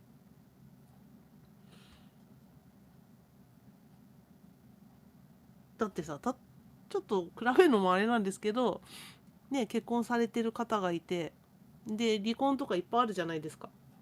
ね。で、離婚するのは自分勝手だなっていうのは、まあよく言われはするんですけど、ダメになったらダメだし、どうしようもないっていうか、ので、もうそれぞれですよね。ザキさん。確かに時間が解決してくれる場合もあるし、でも見方は少し変わるかも。そうそうそう。変わるかもしれないし、すっごい時間かかるかもしれないけど、同じに戻るかもしれないし、どうですかね。まあ、昔の私の女性の推しの方で言うとですね、まあ、慣れてはいったけど、やっぱり衝撃は、ずっと残った。外見が結構変わったので、その人は。すごい変わったなっていうのをどうしても毎回思うんですよ。それで、今でもね、こう見ると、うん、ビフォーアフターみたいな感じで見たりするんですけど、まあ、演技自体も結構変わったからなんですけど、うん、どうでしょうね。まあ、羽生選手の場合はそんなに変わらない気もしないでもないし、その演技自体という意味で。それだとあんまり変わらなく思うのか。まあ、それも人それぞれだしね。天さん、娘からお祝いメッセージ来たので、お礼メール返しましたよ。そっかそっか。よかったです。ママタテさん、そういえば YouTube の登録者数は発表後に増えましたね。きっと新しい魅力に気づいた人も多いのかも。そうですね、増えてましたね。なんだろうね。まあ、どういう人が登録したのか全然わかんないけど、でもなんか魅力を見せる時がないのに、そのスケートをね、新しくスケートをそんなに見せることがないのに増えたっていうのは、なんか YouTube って不思議なんですけど、やってればやってるほど登録者数って増えるんですよ。ほぼ。なので、まあそういう増え方なのかもしれないし、どうなんだろうね。ミニーさん、一生フィギュアスケートに身を捧げるのではないかと思うような発言があった時は胸が痛かったので、良かったとほっとしました。ほっとした部分もあったので、せめて2、3年後だったらと思います。確かにね。2000年後ぐらいだったらね、こうなんか、もう少し違った気がするんですよね。マグマグさん。辞める人は辞める、辞めない人は辞めない。それは個人が決めることですね。結婚しただけで羽生選手の美しく訴えるようなスケートは変わらない。それでも離れるなら仕方ないですね。そうだと思います。うん。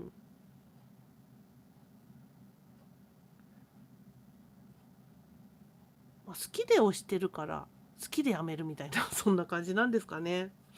うん。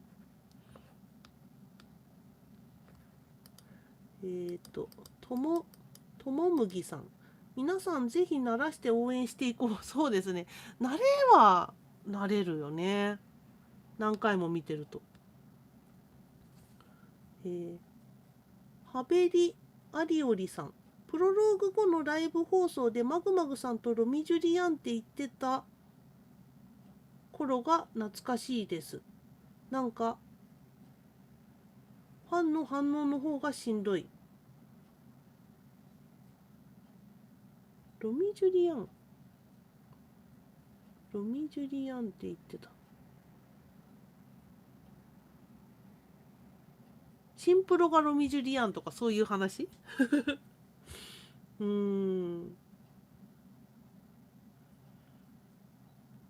まあ、でも結局、その、打撃を与えてしまったっていうのは確かじゃないですか。だから、しょうがないかなっていうふうには思います。猫山みやさん、みんなの意見と触れ合って元気になれそうです。おー、そっか。いろんなね、このコメントがしんどいっていう人もいれば、元気になれそうな人もいて、本当にまちまちですね。福桃さん、恋人すら作らずスケートだけに打ち込んでいると思っていたので、結婚されたのがダメだったのではなく、現実との乖離にショックを受けているのかもしれないです。幸せになってほしくないわけではないのです。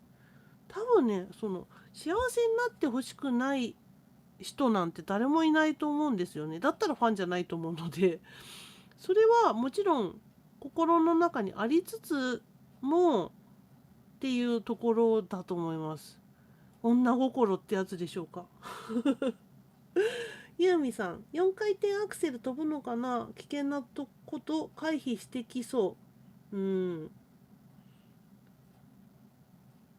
どうでしょうね。4回転アクセルどうなのかな。危険は危険だしね。アイスショーをさ、やる上でも、その、競技会とかだったら、やっぱり、あの、怪我して出場しないっていうような決断を結構あったじゃないですか。羽生選手のその競技の時で。でも今はねえ、もうダメじゃん。チケット売って出ませんだったら払い戻しみたいな現実的な話だとそうじゃん。それって結構な打撃ですよね。損害だし。っていうのがあるので、どうかなと思うんですけどね。ふわりさん、メンバー、世界選手権構成ようこそ。ありがとうございます。ふわりさん。なんかお名前初めて読んだ気がしますけど、入ってくださったのですね。はい。よかったです。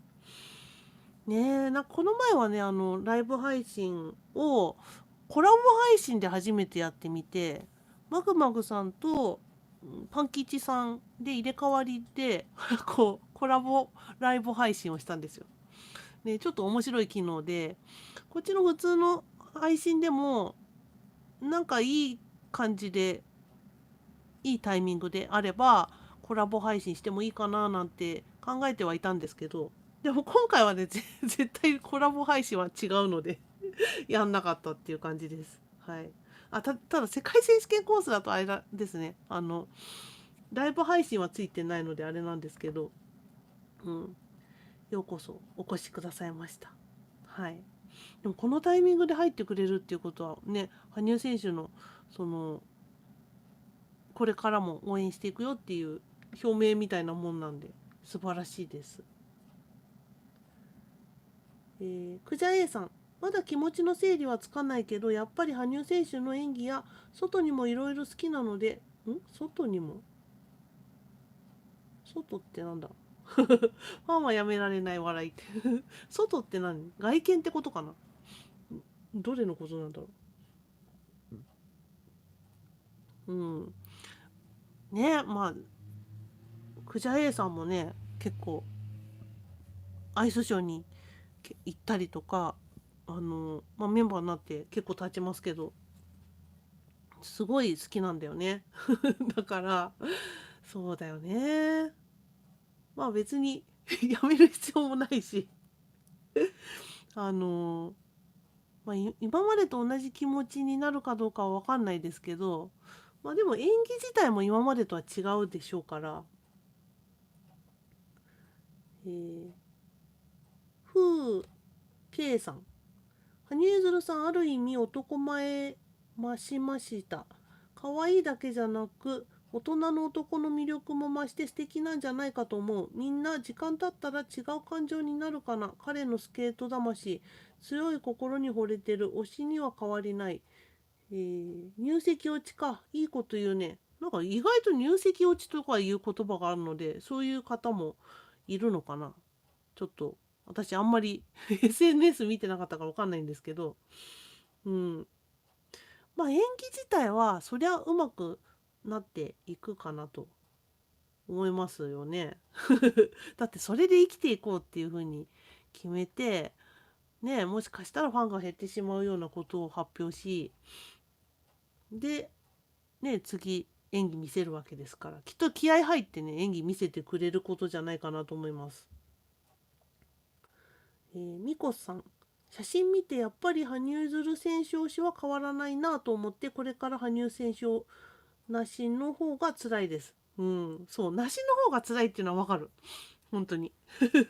その通りだと思います。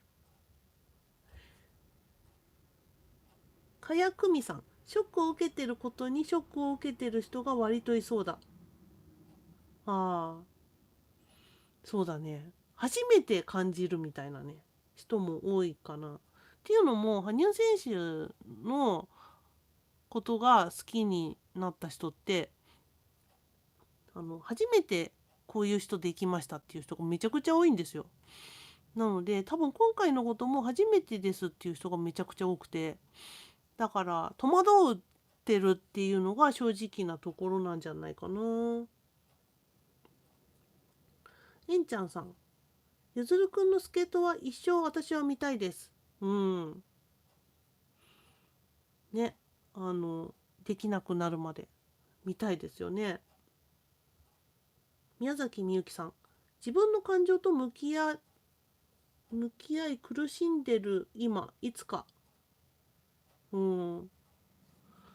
そう、向き合うのって苦しいんですよね、こういう時って。だからこう逃げたくなるんだけど、まあそれが乗り越えられるだけの力を、ポテンシャルがあるのかないのかっていうのは人それぞれだし、どれぐらいのダメージかっていうのも人それぞれ違うんですよ。同じことが起こったとしても。だからね、一概にあんた弱いじゃんって言えないんだよね。人によってはものすっごい考えられないぐらい大きいことだったりするので、まあ、でもやっぱり時間が経つと変わるなと思います。この2日で結構変わった自分も感じるしね。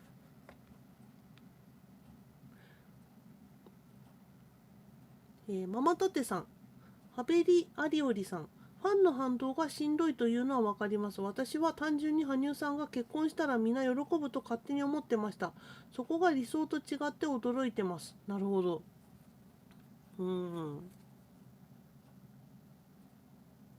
喜んでるっていう気持ちはあるんだよ、多分。さっきも言ったけど。だけど言葉として出てくる時に大きいところが言葉になってくるので、みんな書いてないだけで幸せになってほしいっていうのは必ず思ってますよ。うん。アンチじゃないんだからさ思ってないと思う。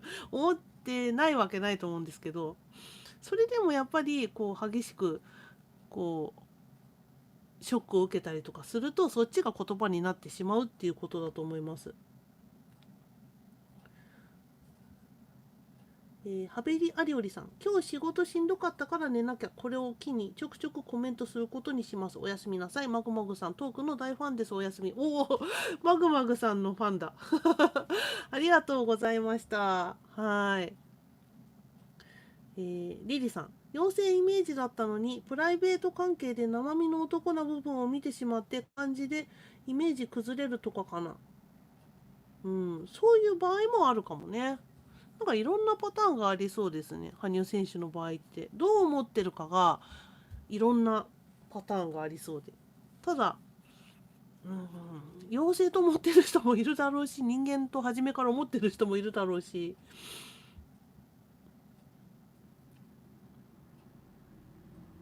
プログラムとして見てる人もいるかもしれないし。プーイテザさん、私たちは夢の中の羽生さんを見すぎたのかも。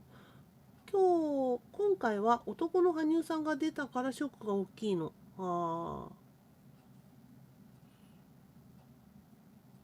まあ夢みたいなもんといえば夢みたいなもんですもんね。ギフトとかなんか一つの作品みたいになってて、羽生結弦という人生が。だからそれもなんかギフトになっちゃうと夢みたいな、そんな存在に見えたりもしますよね、私たちにとって。マグマグさん、4回転アクセルは練習してると思います。志は大きな怪我さえなければ変えない人だと思います。うん。4回転アクセルってさ、やっぱり怪我のリスクが多いと思うので、大事なアイスショー、そのギフトとかさ、その単独とかの前はやってないだろうし、それが終わったらやるのかもしれないし、次何があるかわかんないんですけど、それが、なんだろう、絶対外せないみたいなやつだったら、もしかしたら、ちょっと控えてとかいうのはあるかもしれないですよね。団子さん、それも勝手に私たちが作り上げた羽生選手像です。羽生選手はアイドル的ではなく、スケーター羽生結弦として応援してほしいのもあると思います。うん。でもね、スケーターとして見てたとしても同じような反応はあるという気もするんですよね。別にアイドルとして見てなくても、アイドルとしてみんな見てないと思うんですよ、そんなに。実は。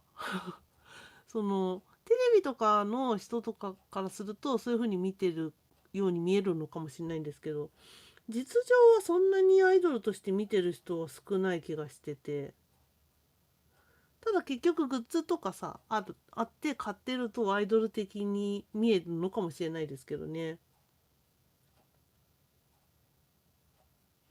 ピコさん、リリさん、それかもしれないです。妖精さんとして見てたみたいな。リンゴ102さん、ファンが残ってもグッズや写真集の売り上げは結構減りそうかな。うーん。一時的にはそれはあるかなとは思いますね。やっぱり、キャンセルしたっていう話結構聞いたし。うん。でも、自分を守るためならしょうがないかね。でも、欲しくなったら買えるし。ね。っていうのもありますよね。えんちゃんさん、ぷーちゃん、A4 見たいね。A4 って何なんだろう。古谷ひろ子さん。羽生選手は羽生選手でしか見られない演技を見せてくれて、私は生きがいを持っていて、これからも見られるんですよね。羽生選手のスケートを見られなくなる方が怖いです。そりゃそうだね。これからも元気で心を揺さぶられる演技を見せてくれると楽しみにしてます。うん。これを言ったということは、スケートに関しての言葉もあったと思うんですけど、よりスケートをやっていくよという決意も今回の発表の中では決意を表明されてたような気がしますので、これからも見れることは確かだと思います。滝沢貴子さん、年頃の孫娘が3人おりますが、羽生さんの嫁になってほしいとは夢思いません。どちらかというと、ケイジ君ならいいななんて、羽生さんを選んだ方すごいなるほどね。でも田中圭司さん見てて、なんか本当一般的にとても好ましいというか、そつないみたいな、そんな感じが見えますよね。演技見ててもそんな感じで。小川美恵子さん。私の部屋にはプーさんが70体あり、毎日眺める日々でした。大好きな人と結婚することに祝福しますが、相手が YouTube で、ん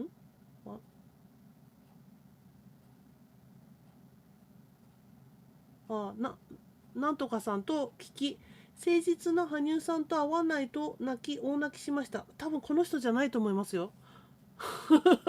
この人じゃないと思います、全然。大丈夫だと思います。この人なわけないじゃん。とても悲しかった。他の人であってほしいと思います。他の人だと思います。大丈夫です。ないでしょう。これは。昔噂になってたので、出ただけです。で、作ってる人はみんな羽生選手のファンの人じゃないので、インターネットで漁ってきて、それで動画作って、バーってこう、今話題だからって言って作ってるんです、あれ。なので、もう本当に信じないでください、あんなの。笑っちゃうぐらい嘘なんで、お願いですから、あれを見て泣くのはやめてください。違うんで。ママタテさん。リリさん、そうか、そう思っていたかな。うん。宮崎みゆきさん。今の配信、皆さんの感情、いつか懐かしく思える。確かにね、そういう日が来るかなって思います。昔のライブ配信とかで結構こういう節目みたいなものを配信してる時があるんですけど、やっぱり今見るとそんなにショックじゃないっていうかがあるので、やっぱり時が解決してくれるなぁなんて前の配信をね時々見てて思います。あの時のあの思いは今ないなぁとか。えんちゃんさん、ひろこさん賛成。うん。かすみ山崎さん。あ、そっか、人外の、ものをめでていたつもりが、生々しく人間の男性であることが自覚されて、それまでの羽生結弦が消えてしまったように感じているのか。そういう喪失感、羽生結弦は夢、人間の美しさの幻想を見ていたのか、くらいの感じか。なるほどね。うん。確かにそういうさ、演技してる人っていうか、も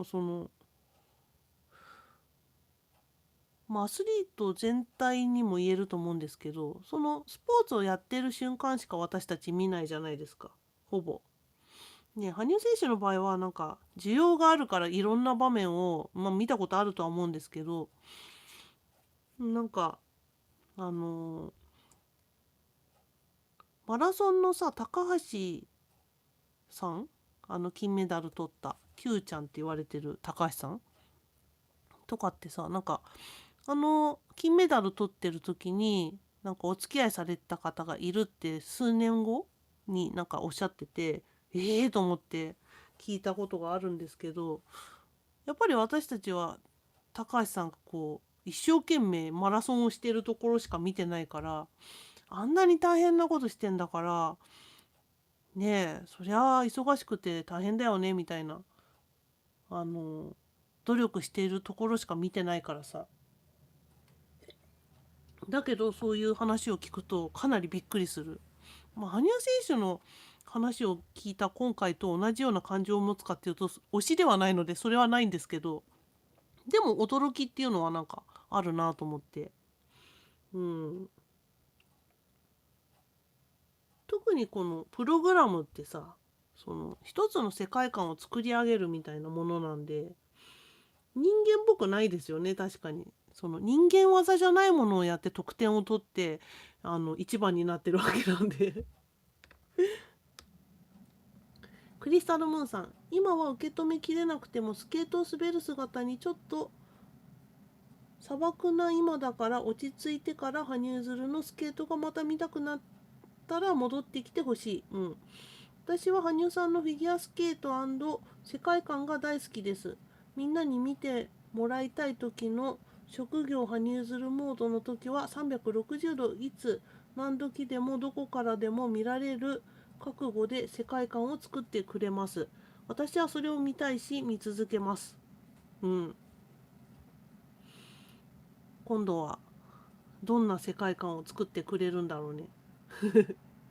クリスタルムーンさんのコメントを読んでそんなこと思いました。ミクアスカさん。A4 含め、4A 含め、私さっきさ、A4 って読んだ。だからなんだって言って聞いた。4A だ。A4 ってサイズじゃんみたいな。バカだね、私。4A 含め、4ループと4ルッツもう見れる機会はないかもしれませんね。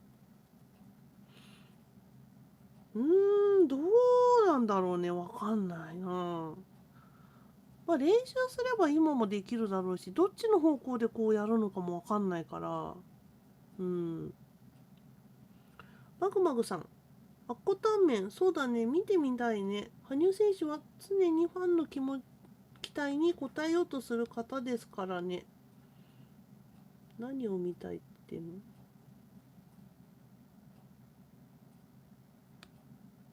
うん。ゆずウィズウィングスさん。羽生くんがまさかこのライブ見てないですよね、笑い。見てるかもしんないですね。わかんない。私が羽生選手だったら見るけどね。でも、私が羽生選手だったら結婚してないので当てにならないです。その意見は。NM さん、ありがとう。お若いフィギエモンさんに慰めていただき涙が溢れてきました。私、今まで我慢していたみたいです。我慢してる人いっぱいいるんですよ。なので、その、ね、やっぱり自分の気持ちが大事なのは、もう何回も言うけど、大事にしてあげてください。大事にすることでもし羽生選手のこれからも応援しようって言った時にその心に響く度合いが違うんですよ。自分の心に正直になってるとめっちゃ感動するしもっと楽しくなると思うので、多分これから生きていく上でプラスになると思います。ちなみにそんなに若くないです私。メモリーズさん、ファンは全員失恋でいいですか？なんかやけ食いとかやけ酒でもいいから慰めといて。ファ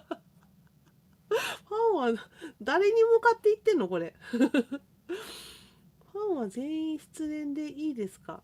そうだね。いいと言えばいいし、違うと言えば違うし、言葉のあやというかさ、失恋というカテゴリーじゃなくて疾走感とかさ、そういうんだったらいろいろ反論はあるかもしれないけど。やけ食いとかやけ酒でもいいから慰めといて。でもね、結構ね、そのこうやりたいなって思ったやけ食いでもやけ酒でも何でもいいんですけど、思ったことあるじゃん、これやってやろうみたいな、それをねちょっとやってみるのも一ついいかなと思う。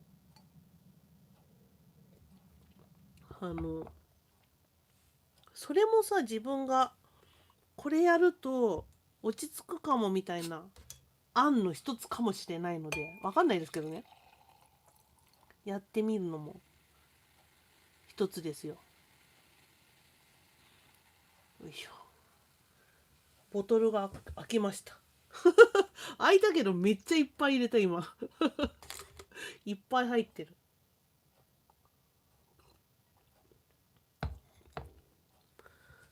アヒルさん、フィギエモンさん、今日のライブありがとうございます。ゆずるくん、去年8月に自分の大切にする選択がもしかしたら失望したとか、もう見ないって言われてしまうかもしれないんですけど、インタビューで答えてたんですね。去年から考えてたんですね。これからも応援はしていきます。うん。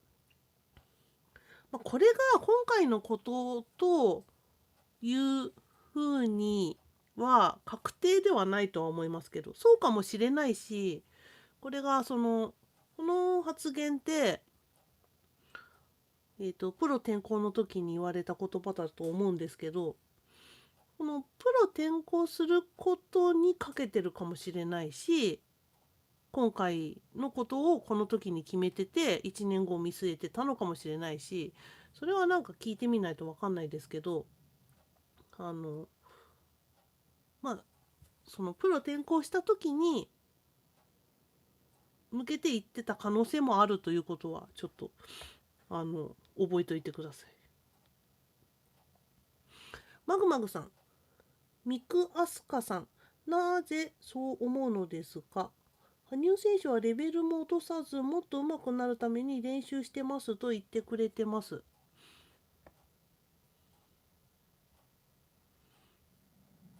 ああ、4回転やらないのじゃないですかってこと？ 4 ループ 4A、4ルッツ。うん。これは全然わかんないと思うんですよね、私は。ただ羽生選手がそんなになんだろうな、簡単にできるジャンプたちじゃないじゃない。ルッツにループに 4A なので、まあでもやりたい気持ちはあると思うよね。私もそれはそう思います。宮崎みゆきさん、羽生応援勢が我慢できない人を否定するのやめて。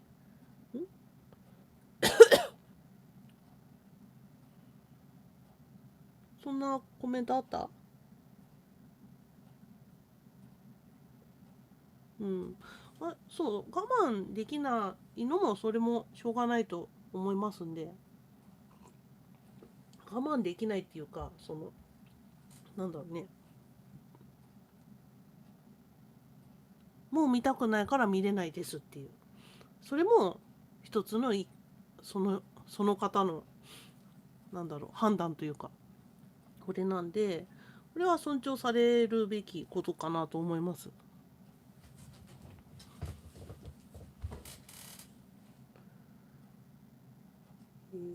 リリさん、当分アイスショーとかリアルで羽生選手の演技を見る機会はなさそうですよね。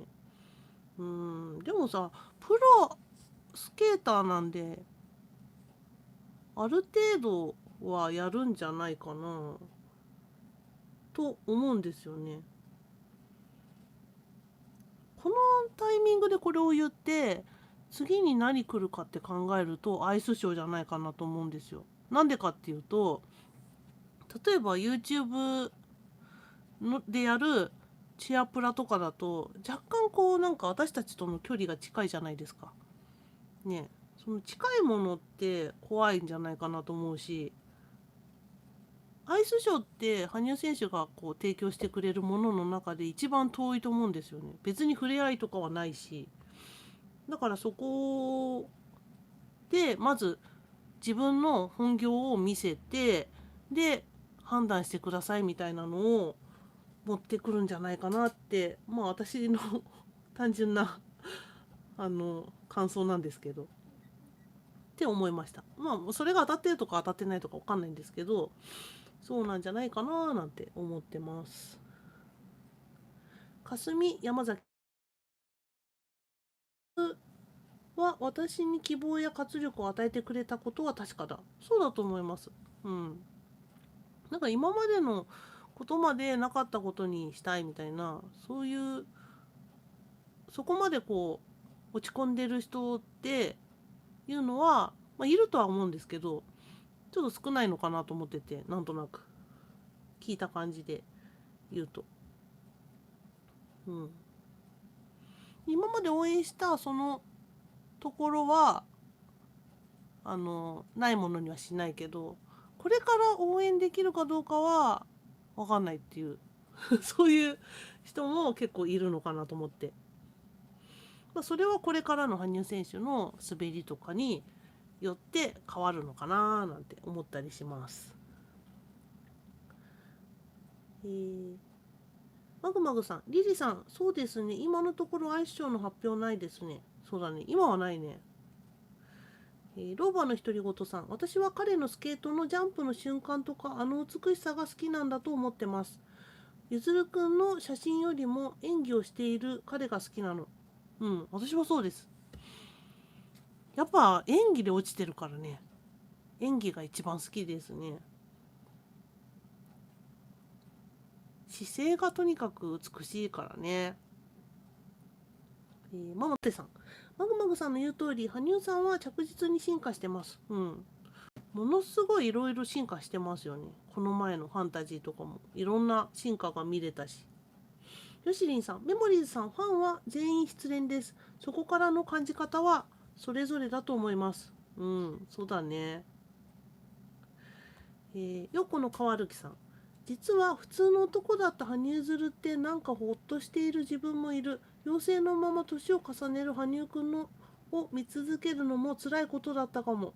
普通の男性の羽生結弦も魅力的かも。うん。まあ、いろんなね、写真とかでそういう、なんだろう。新しい羽生結弦選手の妖精じゃないところを見ているとは思うんですけど、それも結構素敵ですよね、言われる通り。古谷ひろ子さん、マグマグさん、こんばんはにゅうです。マグマグさんと同感です。羽生選手が幸せなのにスケートを嫌いになんてなりません。またアイスショーで会えるのを楽しみにしてます。うん。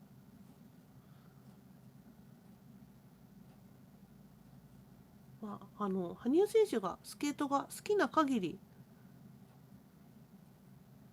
素敵な演技がこう見れるんじゃないかなと思います。だから一番怖いのはそのスケートが嫌いになった時は多分スケートが良くなくなると思うので、そういう嫌いになるっていう感情にならないといいなと思います。えんちゃんさん、ゆずるくんは毎日スケート練習してます。これからもジャンプ飛びますよ。うん。この前のね、グラスカとかめっちゃジャンプ飛んでたもんね。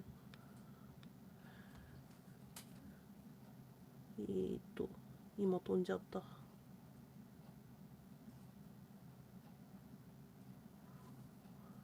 斉藤直美さん、私も羽生結弦さんがいたからフィギュアモンに出会えたし、皆さんと交流できることに感謝したいですね。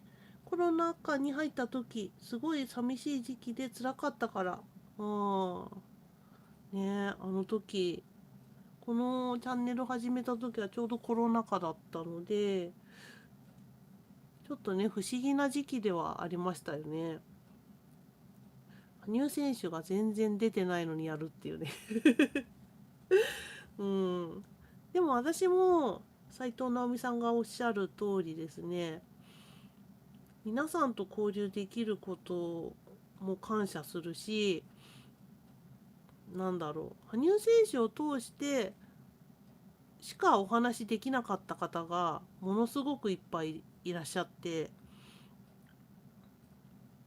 別にいい思い出だけではないんですけど、でも話すことができたこと自体が嬉しいなと思ってて、話すことってできないじゃないですか。意外と結構年配の方が多分聞いてくださっていると思うんですけど、その年配の方だと分かると思うんですけど、いつも同じ人と喋るみたいな方いらっしゃいますよね。あの旦那さんが引退してお家にいて、で旦那さんしか話す人いないとかさ、そういう環境もある中で、だけど羽生選手を応援することでこうお話ができる、その旦那さん以外の人と全く違う県の人とか、時には海外の方とかとお話しできる。で、年齢もすごいまちまちで、いろんな年齢のファンの方がいらっしゃるので、そういう人と普通になんかお話ができるっていうのは、私もすごい経験させてもらって何人にもあって、で今こうやってお話しされてる中でお会いしたことが結構ある方がいるという現実があるんですよ。それがすごいことだなと思って、まさか YouTube なんかっていうのも変なんですけど、 YouTube ってこの SNS の一つなんで、その中で一つのところに集まって、でその集まった人の顔が見えるような状態で今配信させてもらってるっていうのがめちゃくちゃ感謝しかなくて、本当になんかいろんな方とお話しできるって本当に楽しいです。そうだからありがたいなと思います。それができたのも羽生選手という素晴らしい演技を魅了する演技をする選手がいて、その人を通してなので、そこの部分はもう感謝でしかないし、そこが揺らぐことはまあないですよね、私にとっては。マグマグさん、団子ちゃん、なおたん、くまチャンネルはみんなの大事な場所、みんなとまたこのまんま羽生選手を応援していきたい。わかります。わかる。行きたいけど、そうなるかどうかは置いといて、なんだろう。でもこういう場があってよかったなと思います。うん。何を思ったとしてもね、ちょっとこう違う意見があったとしても、言ってくれたっていうことがちょっと嬉しいし、ね、言われる可能性もある中で自分と違う意見ってやっぱり言いたくなるっていうのがあるので、言うのって怖いんですよ、人間。ね、羽生選手が言うのも怖かったとは思うんですけど、そういう感じでみんなこのコメント普通に書いてくれてますけど、でもちょっと怖いことなんだよね。それを皆さんやってくださってるので、それはなんだろうな、なんか羽生選手のファンがどう思ってんだよみたいな一つのなんか本当はどう思ってんだよっていう指標みたいなものになるし、すごい助かるというか、うん。プイテルさん、今こんな世の中で私たちは羽生さんのことで右往左往してること幸せなんだと思います。そうだよ、そうだよ、そうだよ、確かに。ねえ、なんかいろんな悪いことってあるじゃない、人生生きてれば。そういう悪いことじゃないじゃん、これって。辛いのかもしれないけど、一般的な悪いことではない気がするんですよね。これ喜ばしいことなんで、基本的にはね。そう。だから結局私たちって幸せなんだなみたいなところですね。うまい。吹いてたさんうまい。MN さん。羽生選手の幸せが私の幸せでもあるので、これからずっと応援しようと思います。なるほど。素晴らしい心がけでございます。マグマグさん、団子ちゃん、ほんまそれ、なんか泣けてきちゃった。いや、大丈夫。3つも鼻かんで。ティッシュなくなってない。えんちゃんさん、くまさん通して皆さんに出会ったこと、私の人生の中で宝物です。ゆずるくんのおかげです。ありがとう。そうだね。えんちゃんとこの前ね、なんだ、幕張の時あってね、あそこでみんなで話して楽しかったね。めめみさん、皆さんもう午前様になってしまいました。おやすみなさい。お先に失礼します。おやすみなさい。ありがとうございます。マグマグさん、めめたんおやすみ。おやすみなさい。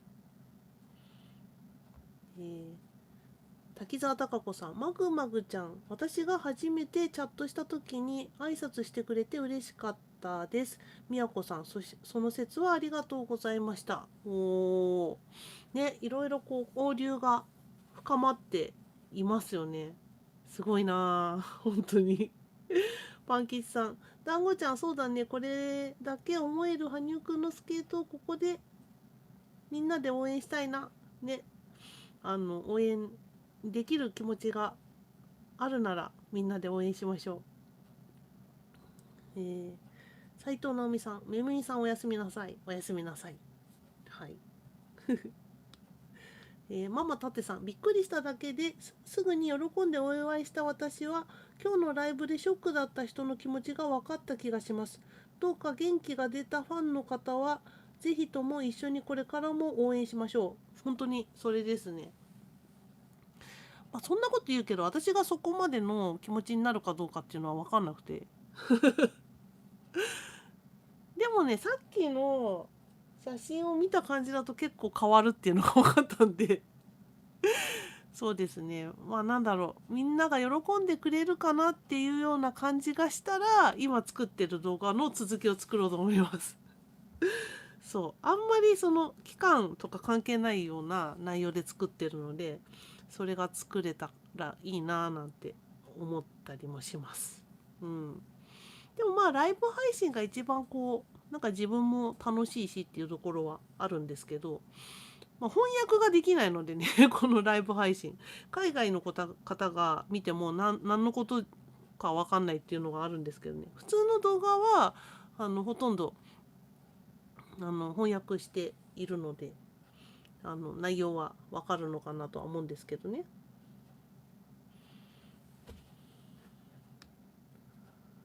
プイテザさん。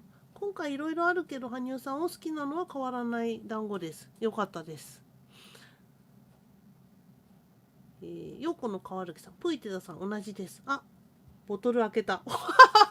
みんな、やけ酒しながらね。やけ酒しながらウケる。私かな、私のことこれ。違うか。うん。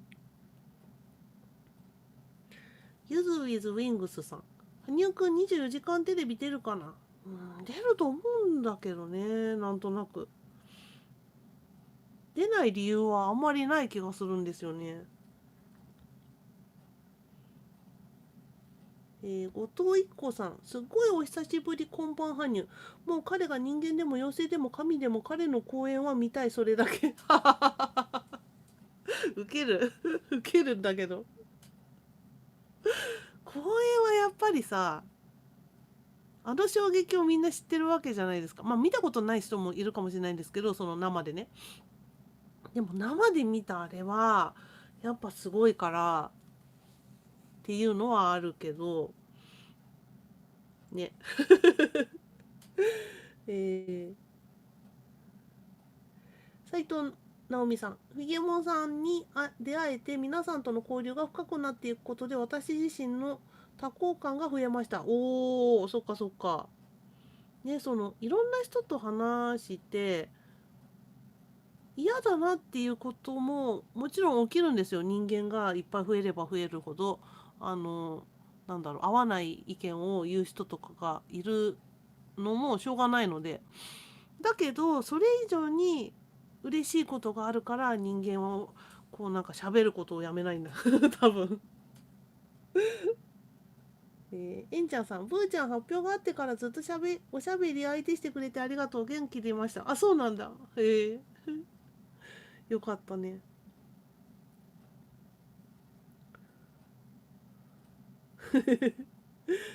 え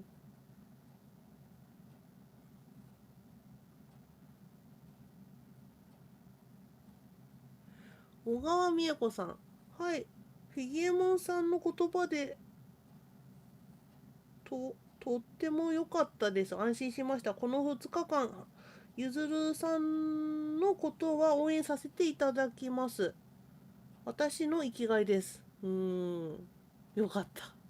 ちょっとどこの部分が役立ったのかわかんないけど、よかったです。いやー、皆さんありがとうございます。はい。ということで、今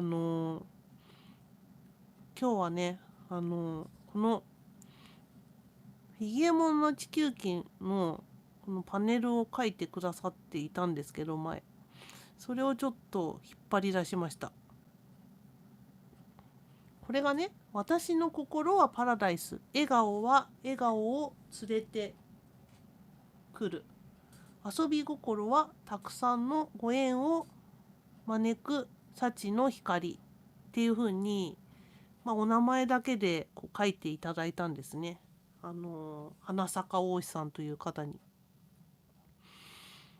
なんかこれをね書いてくださった時にすごいな、すっごいなんかもう結構私遊んでやってたんで遊んでっていうのも前なんですけど、笑いが好きなのでね、そういう感じでやってたのを何にも言わずにお名前というかこのフィギエモンの地球儀という名前だけ教えてこれを書いてくださったんですけど、なんかこれを書いてもらったのが書いてあるけどいつだっけ、2021年10月10日ですね。そうだ、1周年の時に書いてもらったんだ。ですけど、今2023年の8月7日になりましたね。8月7日結構経ったわけですけど、そのたくさんのご縁を招く幸の光っていうのが、変わらずなんとなく続いていて嬉しいなと思うフィギエモンです。はい。ということで皆さん今日はありがとうございました。ね。で、次どれになるかわかんないんですけど、皆さんが見て楽しいと思えるような動画、つまりですね、それは私が見て楽しいと思う動画です。それをアップできたらいいなと思いますので、いつになるかわかんないですけど、楽しみにお待ちくださいませ。その前にこのライブ配信するかもしれないけど、わかんないけどね。はい。ということで、皆さん遅くまでどうもありがとうございました。羽生選手の、お顔と演技をこう心から見れるといいなと思いながら終わりにさせていただきます。はい。では皆さんおやすみ、羽生です。ありがとうございます。